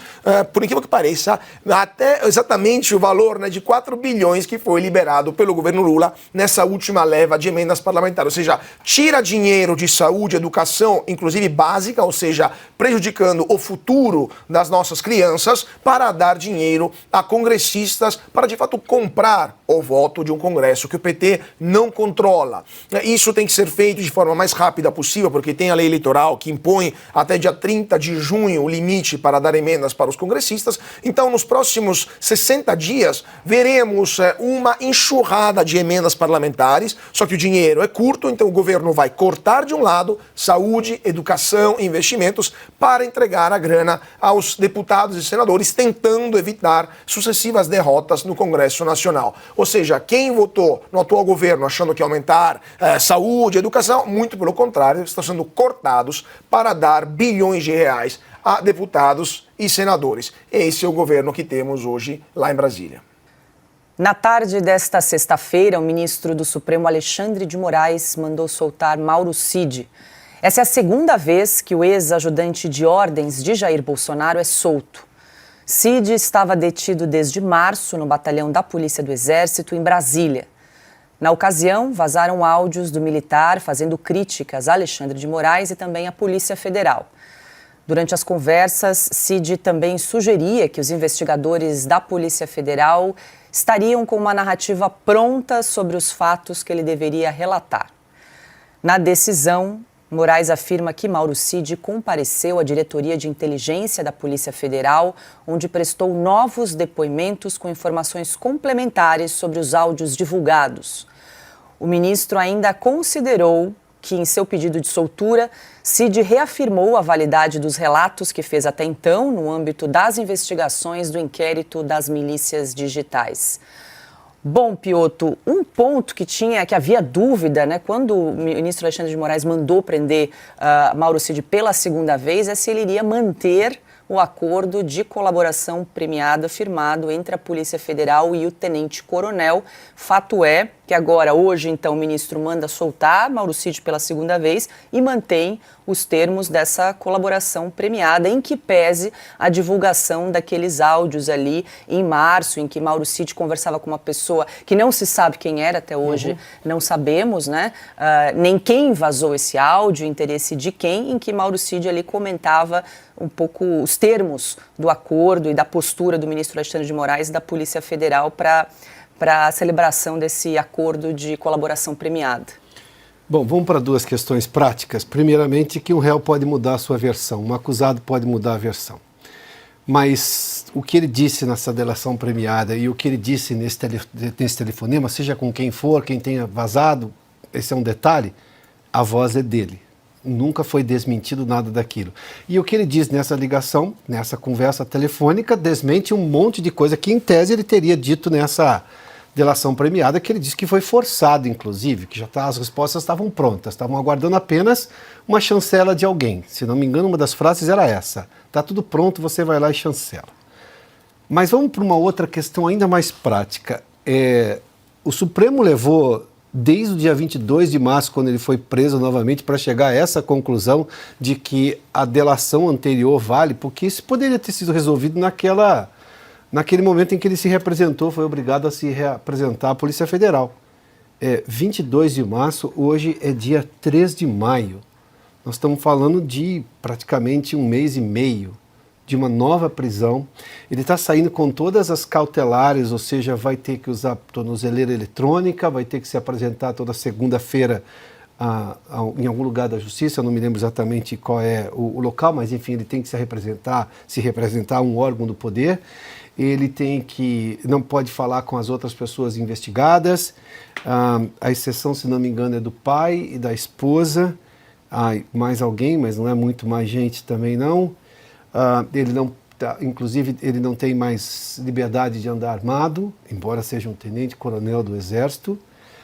Ele está afastado do trabalho também, ele não pode exercer nada das funções que ele tem como tenente-coronel, um oficial superior do Exército Brasileiro. Então, tem duas coisas que precisam ser explicadas. O que foi desmentido? Qual é digamos, o resumo de toda dessa ópera? Porque ele deixou muito claro que aquilo estava pronto, que aquilo parecia uma farsa ou alguma coisa montada só para ter a chancela de alguém. Isso é grave, porque em tese ele estaria desmentindo o próprio em tese, porque esse negócio está em sigilo, então a gente não consegue fazer julgamento. Eu só estou aqui falando em tese. E há muito tempo está se pedindo para se levantar o sigilo dessas coisas, mas ele teria desmentido o próprio depoimento dele na delação premiada, na colaboração que ele acertou com a Polícia Federal, que é outro assunto, Polícia Federal fazendo acordo, né, de delação. Isso é muito mais cara do Ministério Público, mas até porque se você colaborou, quem pode te acusar? É o Ministério Público. Então ele deixa de te acusar porque você colaborou. A polícia vai deixar de fazer o quê? De acusar? Não, a polícia não acusa, a polícia investiga e dá evidências para que o Ministério Público vá lá e dê andamento no processo. Essa era a lógica até outro dia. Agora as coisas se alteraram todas.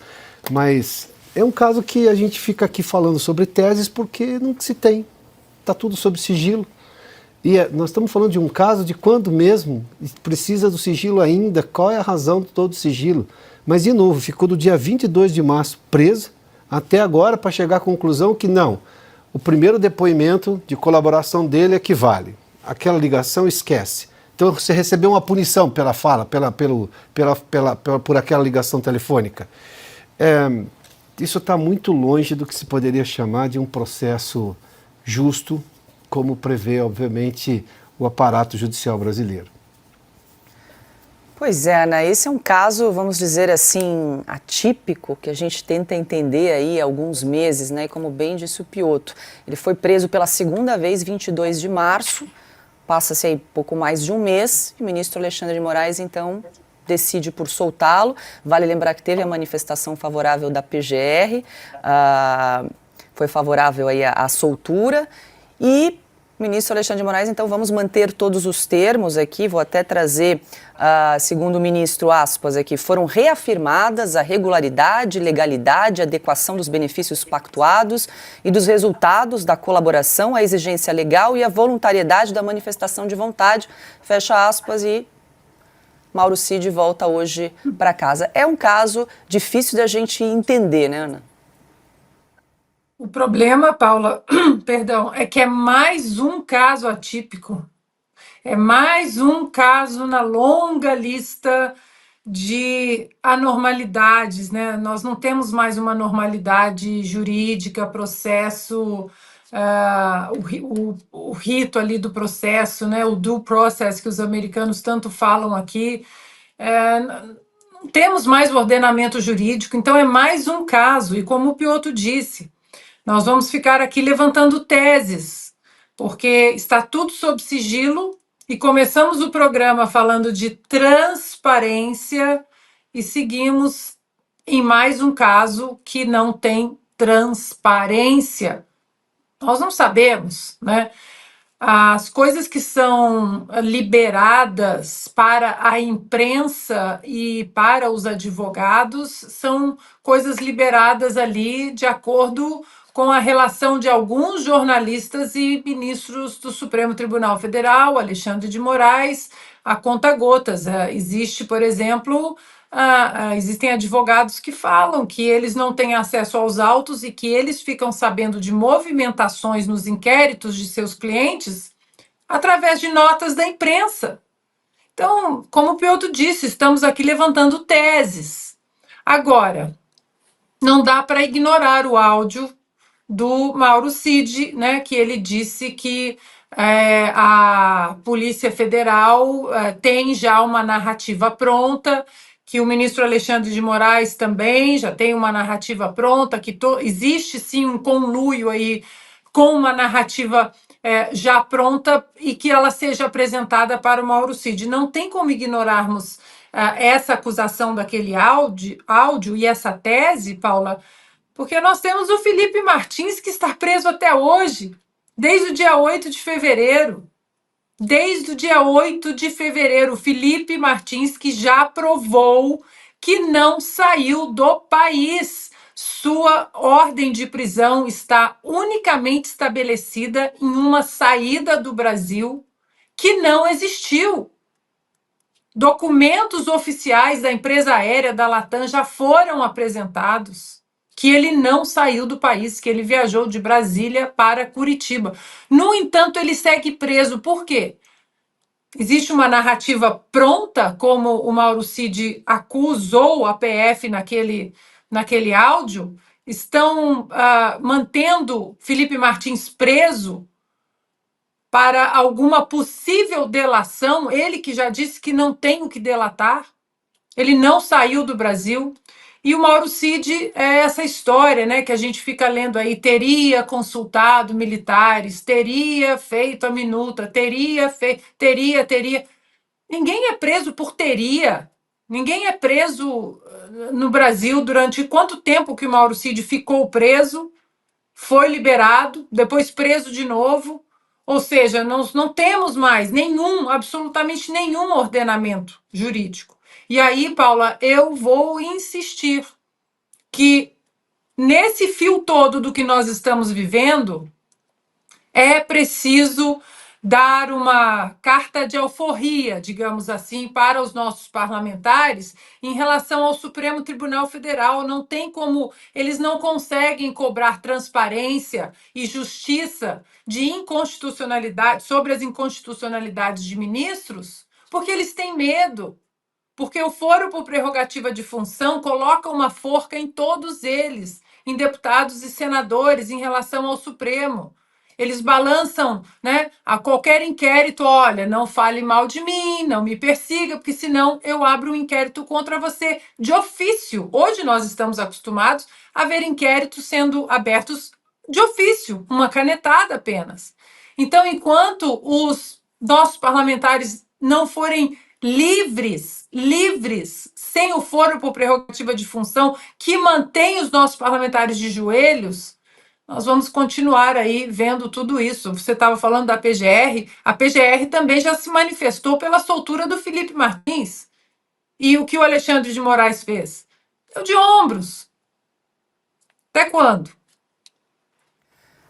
Alexandre, eu lembrava aqui que quando o ministro Alexandre de Moraes mandou prender Mauro Cid pela segunda vez, lá em 22 de março, ele justificou a prisão por descumprimento de medidas cautelares e também por obstrução de justiça. Eu lembro que até nós comentamos na ocasião que não foi dito quais eram as medidas cautelares que eventualmente Mauro Cid teria descumprido. E aqui eu quero trazer quais foram as medidas cautelares impostas aí pelo ministro Alexandre de Moraes rapidamente. Uso de tornozeleira eletrônica e limitação para sair aos finais de semana e durante a semana, afastamento das funções do cargo no Exército, comparecimento semanal à comarca de origem, proibição de deixar o país e cancelamento dos passaportes, suspensão do documento de porte de arma de fogo e de licença de colecionador, CAC, proibição de rede social e proibição de comunicar-se com os demais investigados, com exceção da mulher, da filha e do pai.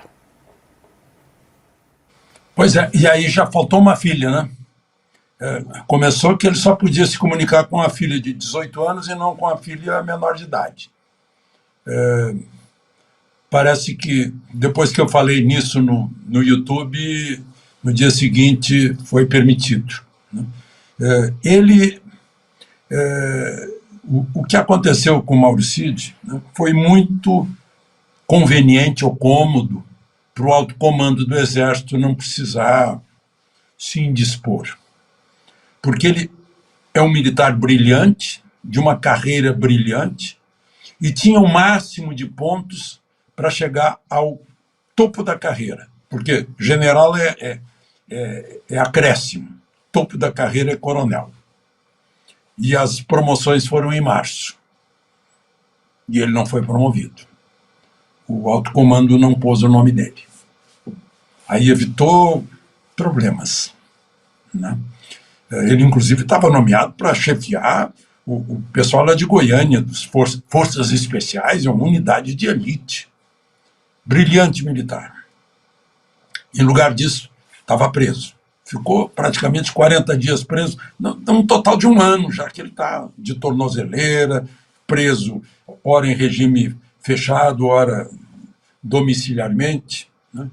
E aí foi liberado porque o juiz auxiliar do ministro Alexandre de Moraes pegou o telefonema e pegou frase por frase, fez perguntas a ele e ele acabou aprovado, né? Ele fez um desabafo, não lembra com quem estava falando, e a história da narrativa pronta, né? Basta dizer que, olha, a narrativa que vocês têm não é essa, é a que eu tenho, é essa aqui. Ele explicou isso, né?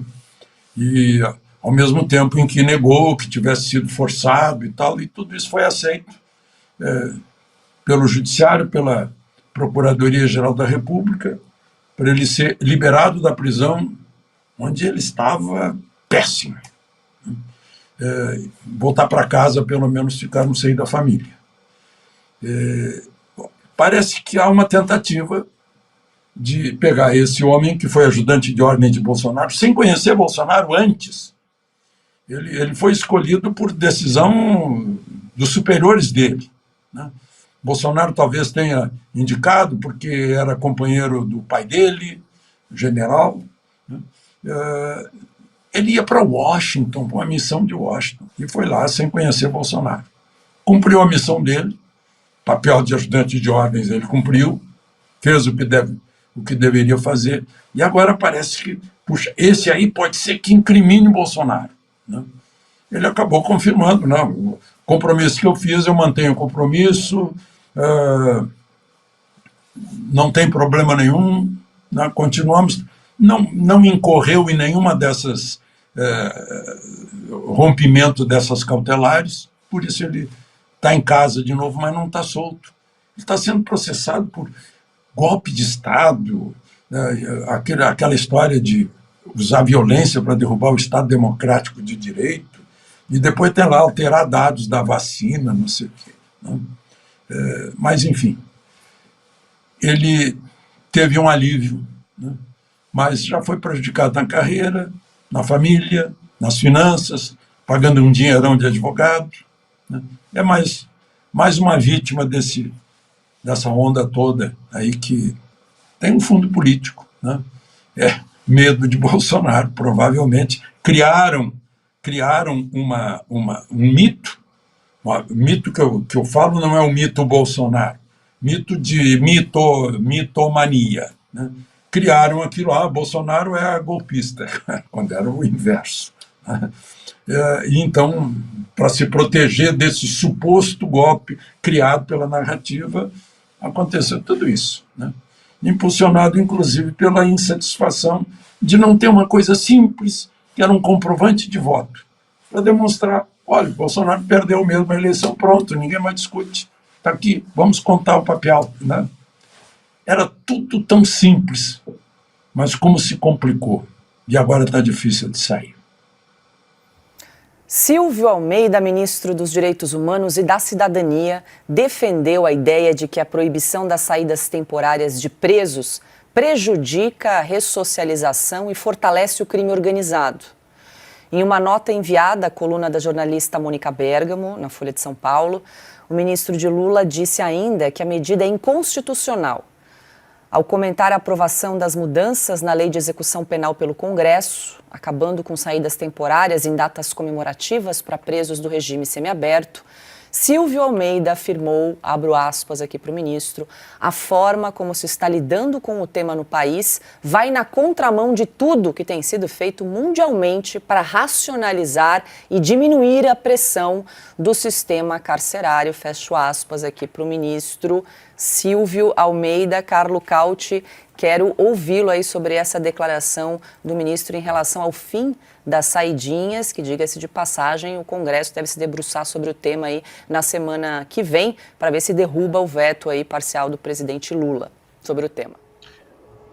Pois é, Paulo. Primeiramente, o ministro está mentindo, porque no mundo inteiro há uma tendência em deixar as penas mais duras para quem comete crimes. E os estados, ou os países, ou os estados que fazem o contrário, sofrem duras consequências por causa disso, como podemos ver na Califórnia, né? A Ana pode falar melhor sobre isso, mas quando a Califórnia, nos anos passados, decidiu liberar geral, né, para usar um termo muito caro aos jovens, né, para os microcrimes, que eles chamavam assim, assim, ou seja, ninguém ia preso se roubasse até, se não me engano, $100 ou algo do tipo. A Califórnia se tornou um inferno, um caos. Há vídeos na internet que circulam que mostram verdadeiros saques a lojas e os guardas não fazem nada porque sabem que esses bandidos não serão presos, não vão arcar com as consequências.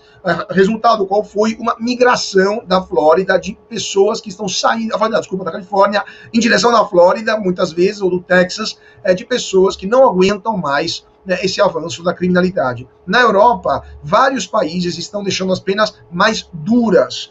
E vou falar pelo meu país, pela Itália, e já há muito tempo, apenas duríssimas para quem comete crimes hediondos. Os mafiosos na Itália, eles são condenados ao 41 bis, que é um artigo do Código Penal onde você é preso à prisão perpétua em regime ultra fechado, cárcere duro, e você não tem sequer contato com seus companheiros de prisão, você tem cela individual. E ninguém veio falar que isso é uma violação dos direitos humanos, porque bandidos são tratados como bandidos. E adivinha só, depois que a Itália aplicou o regime de prisão dura contra os mafiosos, a máfia começou a perder força. E hoje é muito mais fraca do que era, por exemplo, nos anos 80. Então, o ministro está mentindo, o mundo está indo exatamente em direção contrária, e a bandidolatria que temos aqui no Brasil é uma das causas, porque no Brasil temos uma guerra civil todos os anos. Todos os anos morrem dezenas de milhares de brasileiros por causa da impunidade, porque é muito difícil para as polícias identificar os responsáveis de homicídios e garantir que eles sejam punidos. Muitas vezes levam até as delegacias e eles são soltos. Então, tem estatísticas que mostram que menos de 10% dos homicídios, em alguns estados até 3% dos homicídios chegam a ser solucionados. Ou seja, vale mais a pena para uma pessoa matar alguém, porque não vai ser preso, do que, por exemplo, abrir uma empresa onde tem 40% de chance de quebrar antes do primeiro ano. Então, é isso que se tornou o Brasil o paraíso dos bandidos, dos traficantes, dos assassinos, dos assaltantes. E só para terminar, Paula, o que esperar de um governo onde o presidente da República, durante a campanha eleitoral, disse que tinha que acabar com essa história de prender quem roubava um celularzinho só para pagar uma cerveja à noite, ou seja, liberou geral até verbalmente durante a campanha eleitoral, e o que esperar de um ministro que deveria ser dos direitos humanos e que não prestou nenhuma homenagem, ou não teve nenhuma consideração com o soldado da PM lá de Minas Gerais, o Roger Dias, morto por um bandido que não tinha voltado de uma saidinha, não teve nenhuma consideração com a família, mas até a nível internacional o ministro faz o Brasil passar vergonha, porque quando o Hamas massacrou milhares de israelenses, não teve uma palavra do ministro Silvio Almeida. Então, assim, o ministro Silvio Almeida, toda vez que fala, o Brasil passa vergonha. Já passou na hora do ministro ser substituído para esse governo não continuar passando vergonha frente à opinião pública. Ana, quero te ouvir sobre essa declaração do ministro dos Direitos Humanos, Silvio Almeida, principalmente nessa questão quando ele tenta associar o fim das saidinhas com o fortalecimento do crime organizado. Eu vou trazer aqui a aspa novamente aqui do ministro. Abro aspas para o Silvio Almeida. Isso contraria a ideia de ressocialização, que é um dos objetivos expressos na lógica do sistema penitenciário brasileiro. Ou seja, essa medida só serve para desestabilizar um sistema que já tem muitos problemas, além de fortalecer o crime organizado, que ganha mais mão de obra, fecho aspas, aí para o ministro. O que ele quis dizer? Que o crime organizado, sem as saidinhas, tem mais chance de recrutar os presos dentro das penitenciárias? Seria isso? Inacreditável, Paula. É um governo totalmente alienado com a realidade do Brasil. E curioso que o ministro dos Direitos Humanos, ele só se pronuncia para falar, para proteger bandido, né? Até agora ele não falou, por exemplo, do Felipe Martins, preso injustamente, já provou sua inocência. Não falou das centenas de presos políticos do 8 de janeiro, senhoras, idosos, condenados a 13, 14, 15 anos de prisão. Será que não tem a ver com crime de tortura, né, em cima dessas pessoas, direitos humanos? só abre a boca para falar, para proteger bandido. Paula, quero trazer um ponto aí que o Caute falou, né, sobre a Califórnia. O Caute usou a palavra correta, um caos. Essa conivência com o crime, uma leniência, digamos assim, das autoridades com bandidos aqui na Califórnia trouxe o verdadeiro caos para o Estado. Eu já testemunhei 2, 3, 4 vezes rapazes entrando em farmácias, em lojas de departamento com mochilas, uma mochila no ombro, uma mochila no outro, né, mais uma mochila na frente, rapazes até, né, bem vestidos, olhando o preço de tudo, colocando nas mochilas, porque agora, aqui na Califórnia, se você roubar até $950, é um misdemeanor, né? É um crime então, as pessoas, é um crime de menor porte. Os policiais nem correm atrás disso tudo. Cremes, né, faciais são trancados nas farmácias hoje. Exatamente, se você quer comprar um creme facial, você tem que chamar o atendente para abrir uma gaiolinha. Esse é o nível da Califórnia. Tem um seriado na Netflix, aproveitando que estamos na sexta-feira, Paula, que se chama Fear City, Fear de medo, Fear City, Nova York contra a máfia, e que mostra exatamente como Nova York estava um caos ali nos anos 70, nos anos 80, e que depois da administração do prefeito Rudy Giuliani, uma administração que ele não negociava com bandidos, né? A lei era aplicada, os policiais eram bem remunerados, não havia bandidolatria, e foi o que colocou Nova York nos eixos novamente. Hoje, infelizmente, segue políticas muito parecidas com as políticas daqui da Califórnia. Então, Paula, é aquela história, né, que o Constantino e eu, nós brincamos, embora o Constantino esteja num estado republicano. Nós viemos do futuro e esse tipo de aproximação que este atual governo do Lula tem com essa leniência com bandidos e um soft policy, né, aquelas políticas leves em relação aos bandidos, aos criminosos, não dá certo. E, para finalizar, Paula, paralelamente a essa bandidolatria que tem aqui na Califórnia, políticas de descriminalização das drogas. Esse é um combo infernal que nós, brasileiros, temos que fazer de tudo para não entrar nele. É um ciclo que traz o verdadeiro caos para a sociedade. Bom, Alexandre, o ministro disse que o fim das saidinhas vai na contramão de tudo que está sendo definido aí mundialmente para diminuir aí a população carcerária, mas não que foi decidido aqui no nosso Congresso Nacional, que por ampla maioria, tanto no Senado quanto na Câmara, decidiram pelo fim da saidinha dos presos, né? O presidente Lula vetou parcialmente esse projeto de lei e agora os parlamentares devem se debruçar mais uma vez aí, e a tendência é que eles derrubem o veto de Lula. Mas o ministro está indo contra a maioria dos representantes do povo brasileiro, né? O que não é novidade para quem conhece alguns ex-alunos do ministro, né? Não falam muito bem dele. Ele, por exemplo, ele falou essa história aí de a não saidinha beneficia o crime organizado, mas não demonstrou, ele não demonstrou isso, né? Eu acho que nós, jornalistas céticos por natureza, precisamos da demonstração de alguma afirmação. Ele não demonstrou. O que a natureza humana demonstra é que a pessoa sabendo, a pessoa que tenha tendências de desvios, né, mas que saiba que vai ser castigado, se desviar, ele vai evitar o desvio. É por isso que existe educação e castigo juntos, né? Mas se a pessoa souber que há defensores de bandidos, isso vai ser uma tentação, né, para pegar, roubar, matar, assaltar, né? E é o que a gente tem visto na prática, na saidinha cometendo crimes.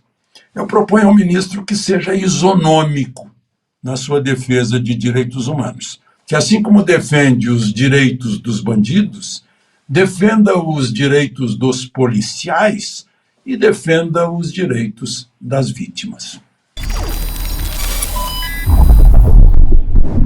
E essa edição especial de Oeste Sem Filtro fica por aqui. Muito obrigada pela sua companhia, pela sua audiência. Um ótimo final de semana e até segunda-feira.